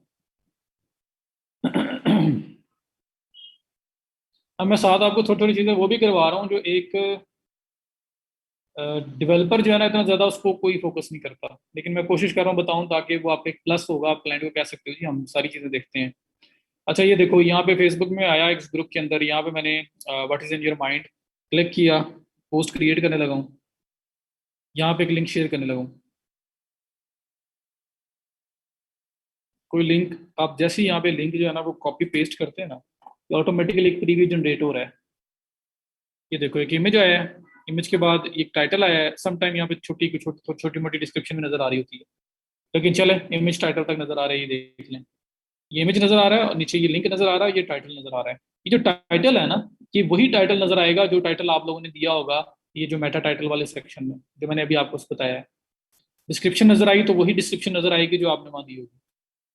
तो जो आपका गूगल वगैरह वहां तो शो हो ही रहा है ना, प्लस सोशल मीडिया शेयरिंग करते हुए वहां पे भी आपके पास ये चीजें नजर आ रही हैं। तो अगर ये ब्रोकन होगा या टूटा फूटा होगा या सही तरह से नजर नहीं आ रहा होगा तो ये अच्छा नहीं लगेगा, क्योंकि शेयरिंग करते हुए सारा खराब हो जाएगा वो। ओके, सो रिपीट कर रहा हूँ। प्रेफरेंसेस में आए, टाइटल और मेटा डिस्क्रिप्शन की बात हुई। टाइटल मेटा डिस्क्रिप्शन ये होते हैं, गूगल पे जब कुछ भी वर्ड वगैरह सर्च करते हो तो आपके पास जो ब्लू कलर में आता है वो टाइटल होता है, जो ब्लैक होता है वो डिस्क्रिप्शन आती है। अगर आप चाहते हो कि जिस तरह से ये तीन डॉट्स आ रहे हैं, ब्रेक हो रही है, टाइटल ब्रेक हो रहा है, फिर ये डिस्क्रिप्शन ब्रेक हो रही है, ऐसे ना हो, तो मैंने बोला कि 40 से 60 कैरेक्टर्स तक अपना टाइटल रखो, 120 से 160 कैरेक्टर तक आपकी अपनी डिस्क्रिप्शन रखो। ठीक हो गया, फिर आपका कंप्लीट नजर आएगा। प्लस जब आप सोशल मीडिया के ऊपर शेयरिंग करते हो तो यही टाइटल डिस्क्रिप्शन आपके इमेज के साथ जाती है। ये लिंक है, ये टाइटल है, तो ये टाइटल जो आपने लिखा होगा वही नजर आना है। तो अगर आप चाहते हैं कि ऑर्गेनाइज नजर आए, अच्छा नजर आए, प्रॉपर नजर आए, तो भी वो इंपॉर्टेंट है। और समटाइम यहाँ डिस्क्रिप्शन भी नजर आ रही होती है, तो डिस्क्रिप्शन भी यही फैच होके जा रही होती है। ठीक है, तो वो भी आपकी यहीं से जाएगी। तो इस वजह से भी ये इंपॉर्टेंट है, गूगल के लिए भी, सोशल मीडिया शेयरिंग करते हुए भी। यहाँ तक जी क्लियर है सब कुछ? तो बताएं फिर मैं नेक्स्ट पॉइंट पे मूव करूँ। बस खत्म होने लगा है, ये इतना सही है, ये टोटल क्लियर है। अच्छा, इसके बाद लिखा हुआ आ रहा है social sharing image. Social sharing image अभी अभी गूगल पे टॉप पे शो नहीं होगा, वो तो फिर एसईओ की होगी तो शो होगा ना। अगर कोई आपका नाम लेके सर्च करता है फिर तो टॉप पे शो होगा, तो ऐसे कीवर्ड्स के लिए नहीं होगा। कोई एसईओ नहीं कर दी हमने, हम तो भी फिलहाल सिर्फ ऑर्गेनाइज कर रहा हूँ, मैं एसईओ में लेके नहीं जा रहा आप लोगों को। तो सोशल शेयरिंग इमेज मैंने अभी अभी आप लोगों को फेसबुक के ऊपर एक लिंक शेयर करके दिखाया है, सबने देखा है? ये मैंने लिंक कॉपी पेस्ट किया था, कॉपी पेस्ट किया, ये इमेज आ गया, नीचे लिंक आ रहा है, फिर टाइटल आ रहा है। ये एक इमेज आया, ऑटोमेटिकली आ गया, ये पोस्ट है, ये वाली पोस्ट थी जो मैंने शेयर की है। और इसके अंदर से एक इमेज ऑटोमेटिकली ये मेरे पास यहाँ पे उसने प्रीव्यू लेके खुद ब खुद ही आ गया, मैंने नहीं ऐड किया, ये खुद आया है। ये देखा ना आप लोगों ने? सिर्फ सबा ने देखा, बाकी किसी ने नहीं देखा।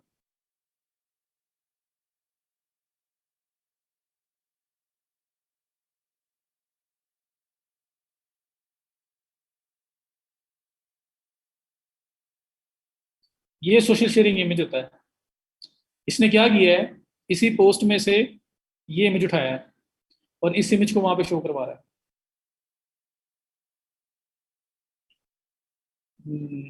ये नहीं, मेन मेन इमेज कोई है, बहरहाल जो भी, इसी पोस्ट में से कोई इमेज उठाया उसने, फीचर्ड इमेज जिसका होगा वही उठाया होगा, तो वो आपको यहाँ पे शो कर रहा है। ये सोशल शेयरिंग इमेज होता है। जब भी आप कोई पोस्ट शेयर करते हो, उस पोस्ट का जो फीचर्ड इमेज होता है, अभी थोड़ी देर पहले फीचर्ड इमेज की बात की है हम लोगों ने, थोड़ी देर पहले अभी फीचर्ड इमेज की बात हुई थी, जो मैंने ब्लॉग पोस्ट बनाते हुए की है, आप सब लोगों ने सुनी थी बात वो। मैं जी पॉइंट नंबर 2 की बात कर रहा हूँ। पॉइंट नंबर 2 पे लिखा हुआ है सोशल शेयरिंग इमेज प्रीव्यू। मैंने ये बोला है कि सोशल शेयरिंग इमेज जो होता है वो ये होता है कि जब आप कोई भी लिंक फेसबुक पे शेयर कर रहे हैं तो ऑटोमेटिकली एक उसका प्रीव्यू जनरेट हो जाता है। जैसे ये जनरेट हुआ, टाइटल, लिंक और ये इमेज बना हुआ आ गया सारा सामने। तो ये जो इमेज ऑटोमेटिकली सामने आ गया, ये आपका सोशल शेयरिंग इमेज है जो आप शेयर कर रहे थे। इस पोस्ट को शेयर कर रहे हो, उसके अंदर ये इमेज ऑटोमेटिकली आपके पास आ गया, प्रीव्यू आ गया इसका। ये होता है सोशल शेयरिंग इमेज। तो सोशल शेयरिंग इमेज है क्या, वो क्लियर हो गया। अब आप लोगों ने थोड़ी देर पहले, अगर सोशल शेयरिंग इमेज क्लियर है कि सोशल मीडिया पे शेयर करते हुए जो इमेज ऑटोमेटिक फेच होता है जी, व्हाट्सएप पे आ जाता है, लिंक्डइन के ऊपर करो आ जाता है, लिंक को उठा के ट्विटर पे करो आ जाता है, ऑटोमेटिकली वो प्रीव्यू फेच करते हैं, ठीक है। यूट्यूब को करो वो आ जाता है जी, गिग शेयर करो बैनर आ जाता है। गिग भी लिंक है ना, कोई भी लिंक शेयर करोगे सोशल मीडिया पे ऑटोमेटिकली उसका इमेज फेच करेगा और टाइटल डिस्क्रिप्शन आपके सामने ये लिंक वगैरह आ जाएगा, ठीक है। तो जो इमेज आपका साथ आ रहा है ना, वो सोशल शेयरिंग इमेज है जो आप शेयर करते हुए आपका वहां पे आ रहा है। यूजुअली वो इमेज कौन सा होता है, सोशल शेयरिंग इमेज क्या है, एक पॉइंट ये क्लियर है ना। अब आपको लिंक शेयर करते हुए जो इमेज जनरेट होता है। सेकंड पॉइंट, आपको थोड़ी देर पहले मैंने फीचर्ड इमेज का बताया है। मैंने ब्लॉग पोस्ट बनाई थी, उसके अंदर एक फीचर्ड इमेज लगाया है, जो मैंने समझाया कि जब ब्लॉग पोस्ट कटी सारी मल्टीपल पड़ी होती है तो उनके साथ जो मेन इमेज नजर आ रहा होता है वो आपका फीचर्ड इमेज होता है। यही बताया था ना मैंने।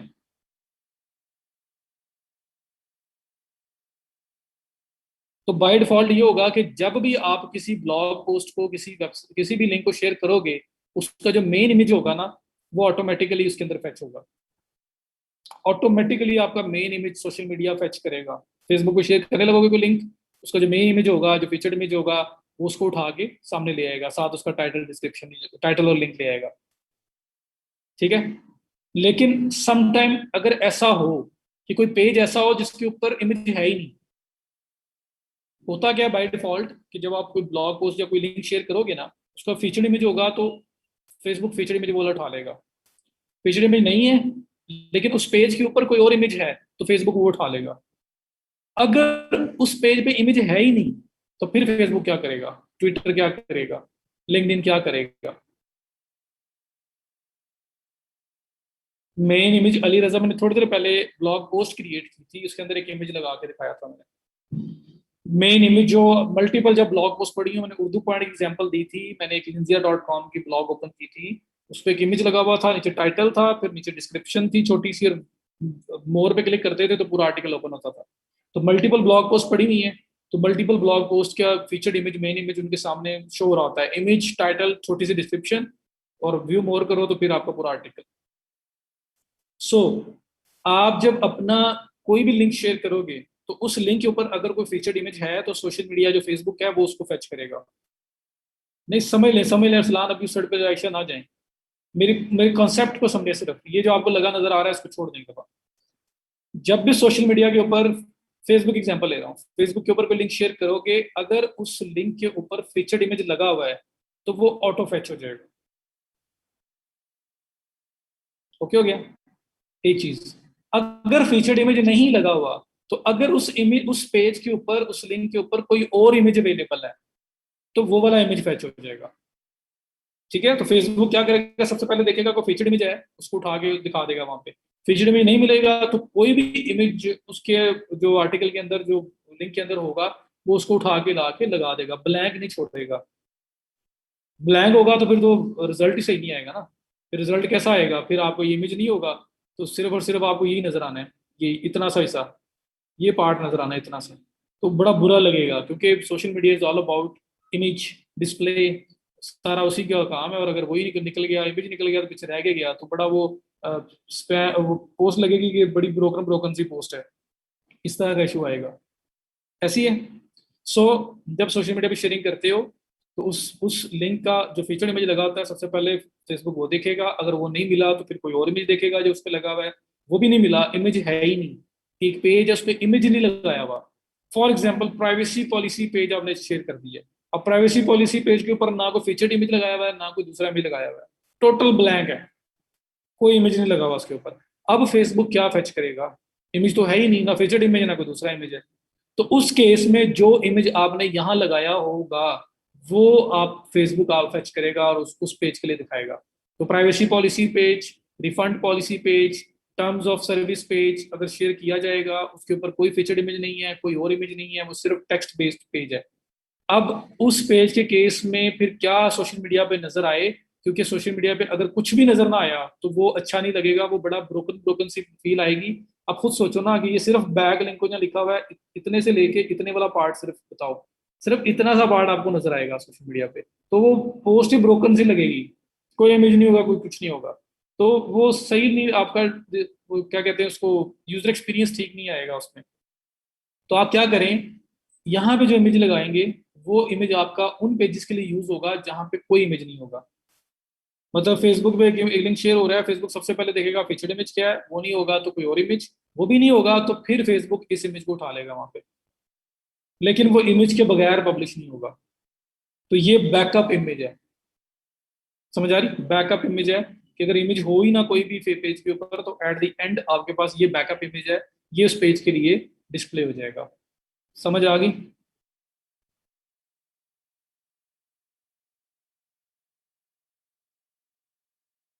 इसको ओपन ग्राफ इमेज भी बोलते हैं, ओपन ग्राफ मेटा भी बोलते हैं, ओजी मेटा भी बोलते हैं।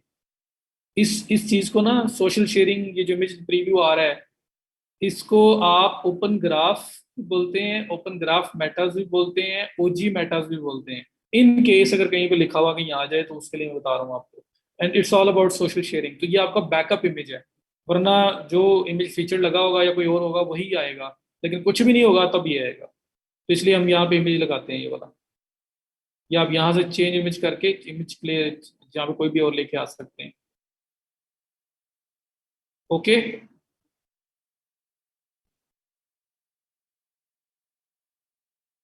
जल्दी बताओ, लेक्चर वाइंड अप करें। अच्छा, उसके बाद गूगल एनालिटिक्स है, तो गूगल एनालिटिक्स क्या होता है, किस लिए यूज होता है। ये गूगल का टूल है जो ट्रैफिक अगर आपके स्टोर पे कितनी आ रही है कितनी नहीं आ रही है उसको एनालाइज करने के लिए होता है, तो इसका सेटअप देखेंगे, अभी नहीं मैं करवा रहा। फेसबुक पिक्सल, फेसबुक पिक्सल क्या होता है, क्यों होता है, फेसबुक एड्स करेंगे तब दिख बताऊंगा आपको, अभी जरूरत नहीं इसको कुछ करने की। कस्टमर प्राइवेसी, प्राइवेसी सेटिंग्स हैं, अगर आपको लगाना चाहें वो लगा सकते हैं। पासवर्ड प्रोटेक्शन, तो पासवर्ड प्रोटेक्शन आपकी वो वाला जो स्टोर पे पासवर्ड लगा हुआ है ये वो है जो आप में से किसी को नजर नहीं आ रहा है, जब प्लान चूज कर लेंगे उसके बाद ये डिसेबल कर सकते हैं, उससे पहले नहीं कर सकते। उसके बाद कमेंट्स के ऊपर कैप्चा वगैरह लगाना है, कैप्चा वगैरह, तो वो आपने इनेबल करना है वो कर लें। और दैट इज इट, ये आपका मेन प्रेफरेंसेस का काम है, और कुछ भी नहीं है, सब खत्म। ओजी मीन्स ओपन ग्राफ।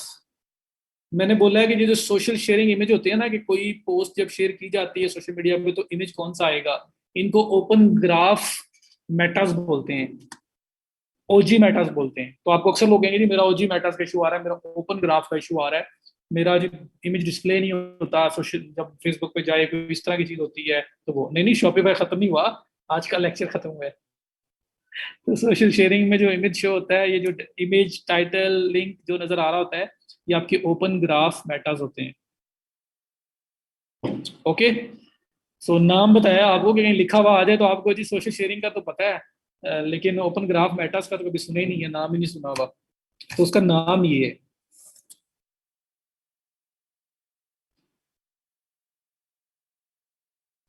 चलें जी, क्वेश्चंस, तो काइंडली जल्दी आ जाया करो, अभी बैठे हैं कुछ लोग तो मैं फटाफट से बता रहा हूँ, जल्दी आ जाया करो। प्रोफाइल लिंक्स कल देखूंगा, आज मैंने नहीं देखने। और कोई क्वेश्चन है तो पूछ लें, जिन लोगों ने जाना है वो जा सकते हैं। कल इंशाल्लाह हम लोग शिपिंग और पेमेंट मेथड्स इस साइड पे जाएंगे, और अगर या फिर दोनों में से एक चीज करके, और दूसरा हम लोग प्रोफाइल रिव्यूज पे आएंगे, प्रोफाइल रिव्यू करने में मैंने बहुत सारे लोग वेट कर रहे हैं अभी तक। इन पाकिस्तान द्रास, शॉपिफाई से ली हुई डोमेन वर्डप्रेस की वेब से अटैच हो जाती है, अगर फ्यूचर ट्रांसफर करनी पड़ेगी। Sir I think chat off कर दें सर, लास्ट 30 मिनट्स में सिर्फ क्यूए लिया करें, ओपन फ्लो डिस्टर्ब होता है। जी जी, अब कोई अब क्यूए ले रहा हूँ, जो जाना चाहता है चला जाए, लेक्चर में कुछ नया नहीं होगा, कल टाइम पे आ जाना, और टाइम से आ जाया करो डेली। प्रोफाइल लिंक जिनके रह गए हैं वो ऐड कर दो, कुछ 1 रुपया भी कहीं से कमाते हो तो मेरे साथ शेयर किया करो, ये मेरा मैसेज है। उसके बाद अब जो जाना चाहता है वो चला जाए, जिसने क्वेश्चन पूछने हैं वो रुके, और वो क्वेश्चन मैं आंसर करूंगा। फुटर वाला थोड़ा रिव्यू करते हैं, फुटर में नेविगेशन लगाया कल, अगर आपने दूसरा मेन मेन्यू देखा हुआ है तो आप ये भी आपको याद होना चाहिए, मेन मेन्यू जहाँ से मैंने एडिट किया वहीं से ये किया। तो नेविगेशन में जाके जहाँ पे मेन मेन्यू का एडिट किया है उसी जहाँ पे फुटर मेन्यू आ रहा है, तो उसके अंदर मैंने प्राइवेसी पॉलिसी पेजेस दिखाए हैं, जो पॉलिसी पेजेस हैं सारे वो दिखाए हैं। तो एक बार करके देख लें, कोई इशू आएगा तो मेरे से पूछ लिया करें कि यहाँ पे इशू आ रहा है, यहाँ से क्या करना है, मुझसे पूछा करें। सर शॉपिफाई के बड़ा टाइम ले गया है, वैसे कब तक फिनिश हो जाएगा? जाहिर जिनको नहीं आता था ना बिल्कुल उनसे पूछो, अगर आप फीडबैक लेंगे तो शायद उनमें से कोई अभी भी ये बोलते कि हम फास्ट जा रहे हैं। हालांकि मेरा नहीं ख्याल जा रहे हैं, मैं बड़ा स्लो इजीली जा रहा हूँ कि जिसको कुछ नहीं आता वो भी कर ले। हाँ जिसको आता है उसको लग रहा होगा कि बड़ा टाइम लग रहा है, क्योंकि ये चीज़ अब मैं करवाने पे आऊँ तो मैं 2 दिन में खत्म कर दूंगा, तो वो तो कोई इशू नहीं है। लेकिन उस फ्लो के साथ कराना है ना, कि उन उन लोगों की जगह पे रख के सोचना है जिनको अभी तक नहीं आता था। बट बस इसके बाद स्टार्ट करेंगे। जी अल्लाह हाफिज़।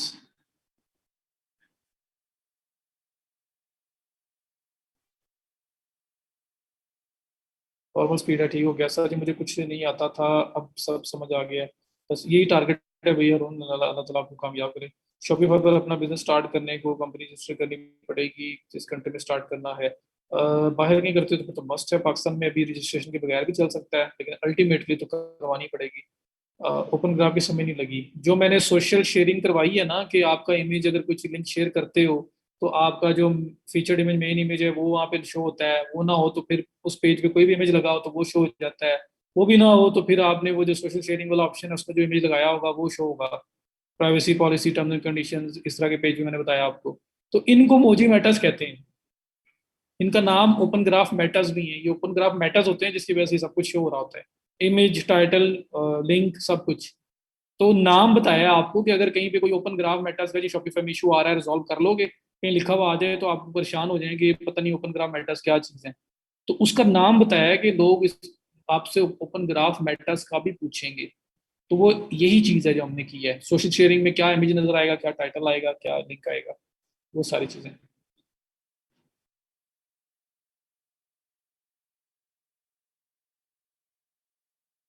समझ आ गया अली रजा? सब दुकान पीके के बारे में थोड़ा बता दें। दुकान पीके यार असल में अंडर वन रूफ लेके आ रहे हैं, मल्टीपल मतलब सारे जितने भी छोटे मोटे बिजनेसेस हैं। तो अभी तक तो वो ऑन द गो, मतलब अभी तो उन्होंने अभी अभी हायर किया रिसेंटली एक बंदा फूड पांडा से। तो वैसे भी बैक पे रोजी है। सो अभी तक मैंने को बहुत ज़्यादा एक्सप्लोर नहीं किया वैसे क्या वो है क्या नहीं है, पर होपफुली लग रहा है कि वो चला लेंगे जिस दिन के बैक स्ट्रॉन्ग है। तो कुछ चीज़ है अगर आपके आपको सेल करने के लिए तो आप ज़रूर उसको ज्वाइन कर लो। सर आज का लेक्चर जल्दी से रिपीट कर दें प्लीज़, मेरा इंटरनेट का इशू हो गया है। अफीफा अभी मैं इतनी जल्दी कैसे रिपीट करूँ? मैंने डोमेन्स करवाई हैं आज, मैंने नेविगेशन फुटर वाली की है, पॉलिसी पेजेस पर डिस्कस किया है मैंने, प्रेफरेंसेस के सेक्शन में जाके मेटाज क्या होते हैं, ओजी मेटाज वो जो शेयरिंग वाले हैं वो क्या होते हैं, उनकी बात की है। तो अभी इतनी जल्दी कैसे करूँ? सिर्फ और सिर्फ लेक्चर के टाइमिंग के अंदर प्लीज कोई अरेंज कर लो अच्छा नेट, लेक्चर ले लो ताकि पता हो कि क्या गया, फॉर्म बाद में कर लेना, कुछ इस तरह से कर लें। अभी यही है कि अभी किसी से हेल्प ले लो, और जहां पे कोई इशू आएगा मुझसे पूछ लेना, कोई बहुत मुश्किल नहीं है, चीजें वही हैं, डैशबोर्ड के अंदर ही सब कुछ हो रहा है। तो काइंडली जी अफीफा को कोई हेल्प करे, खुद विलिंगली हेल्प कर दो। सर ड्रॉप शिपिंग जो अर्निंग होगी उस पर टैक्स का क्या सीन होता है, क्या वो फॉरेन रेमिटेंस कंसिडर होता है? जी फॉरेन रेमिटेंस अगर बाहर से आप लेके आ रहे हो तो फॉरेन रेमिटेंस है, अगर बाहर ही आप बिजनेस ओपन करके ड्रॉप शिपिंग कर रहे हो तो फिर उस कंट्री के अंदर जो टैक्स रूल्स होंगे उसके अकॉर्डिंगली चलेगा। जैनब जी मैंने कर दिया अनम्यूट आपको। अस्सलाम वालेकुम सर। काम। सर मैंने ना सैम्स क्लब से रिलेटेड ही थोड़ा सा पूछना था। मुझे ना मैं पूछना चाह रही थी कि मेरे पास मेरा ना एक क्लाइंट है जो ड्रॉप शिपिंग कर रहे हैं, वो वॉलमार्ट तो और अमेजोन के साथ पहले कर रहे थे, लेकिन अब वो ईबे और सैम्स क्लब्स के थ्रू कर रहे हैं। तो ईबे और सेम सैम। सेम सिनेरियो है जो वॉलमार्ट का है, लोग वॉलमार्ट से लेके अमेजोन पे सेल कर रहे हैं, लोग ईबे से लेके अमेजोन पे सेल कर रहे हैं, ठीक है? तो जी लोग अमेजोन कनाडा से लेके अमेजोन यूएसए में, अमेजोन यूएसए से लेके अमेजोन यूके में इस तरह से सेलिंग कर रहे हैं। सारा सिनेरियो वही है, सिर्फ प्रोडक्ट की जो है वो आपने जो क्राइटेरिया रखना है, लाइक जो प्रोडक्ट आप लेने जा रहे हो उसकी क्या सर्च, उसका वॉल्यूम क्या है, सेल्स वॉल्यूम क्या है, उसकी कॉस्ट क्या है, अमेजोन के ऊपर कितने में सेल हो रही है, तो और आपकी सोर्सिंग कितने में हो रही है, प्रॉफिट मार्जिन कितना है। तो ये सारे फैक्टर्स कंसिडर करने के बाद ही हमें सिलेक्शन करनी है। जी सर। सर मैं पूछना चाह रही थी कि जैसे हमारे पास वो मिडवे टूल्स होते हैं जो लाइक गेटवे काम कर रहे होते हैं, लाइक हिलियम 10 है, हम उससे रिवर्स सोर्सिंग के थ्रू प्रोडक्ट्स को हंट करके जैसे आगे बताते हैं कि हमारे पास ये वाइबल है तो हम इसको अमेजोन पे लिस्टिंग पे ले जा सकते हैं। तो सैम्स क्लब भी उन्हीं की तरह से ही वो भी एक पेड टूल के तौर पे काम करेगा हमारे लिए? सैम्स क्लब का पे टूल का तो नहीं आइडिया मुझे, क्योंकि इसका इतना यूज मैंने देखा नहीं है। इंस्टेड मतलब सैम्स क्लब का एक एक आधा क्लाइंट शायद आया था जो इस तरह का इस पे कर रहा था, वरना ज्यादातर मैंने को बहुत ज्यादा यूज देखा ही नहीं है। लेकिन इसको आप पैटर्न समझना पड़ेगा आपको, मैं देख लूंगा, मैं देख के बता दूंगा अगर आपको, अगर आप इसमें कुछ जो पॉइंट समझ नहीं आ रहा आपको कि किस क्राइटेरिया पे, किस फिल्टर्स पे वो वहाँ पे करना चाहिए और उसको आगे लेके जाना चाहिए, तो मुझे याद करवा जी दीजिएगा, सर। मैं उसको देख लेता हूँ कि इनका क्या जी। मामला है। जी। जी सर, मैं आपको टेक्स्ट कर दूंगी। चलो ठीक हो ओके गया। Sir, thank you so much. Welcome. Sir Shopify पे सारी सासन प्रैक्टिस की है क्या, अब मैं इसकी गिग बना लूं? जी सब यही दिखाना चाह रहा हूँ, कल इंशाल्लाह इंशाल्लाह कल हम लोग ना आएंगे इस साइड पे, थोड़ा सा काम करके उसके उधर का फिर फ्रीलांसिंग वाली साइड पे आएंगे, ताकि मैं हाईलाइट करूँ कि अब क्या हो सकता है, आप क्या कर सकते हो। अफीफा सबा कह रही हैं आप उनसे हेल्प ले लें, तो प्लीज़ ले लीजिएगा हेल्प। अब मेरे पास सारी वीडियोस हैं, लेकिन लगनी किसे हैं ऑफिशियल, आगे यहाँ बोल रहे हो, हालांकि वो पता है कि अलाउड नहीं है। कोशिश हमारी सांस तक करनी चाहिए, अगर नया मंजिल मिले या तजर्बा, दोनों चीज़ें नायाब हैं। क्या बात है उमर, बड़ी गहरी बात की आपने, बहुत अच्छी बात की है।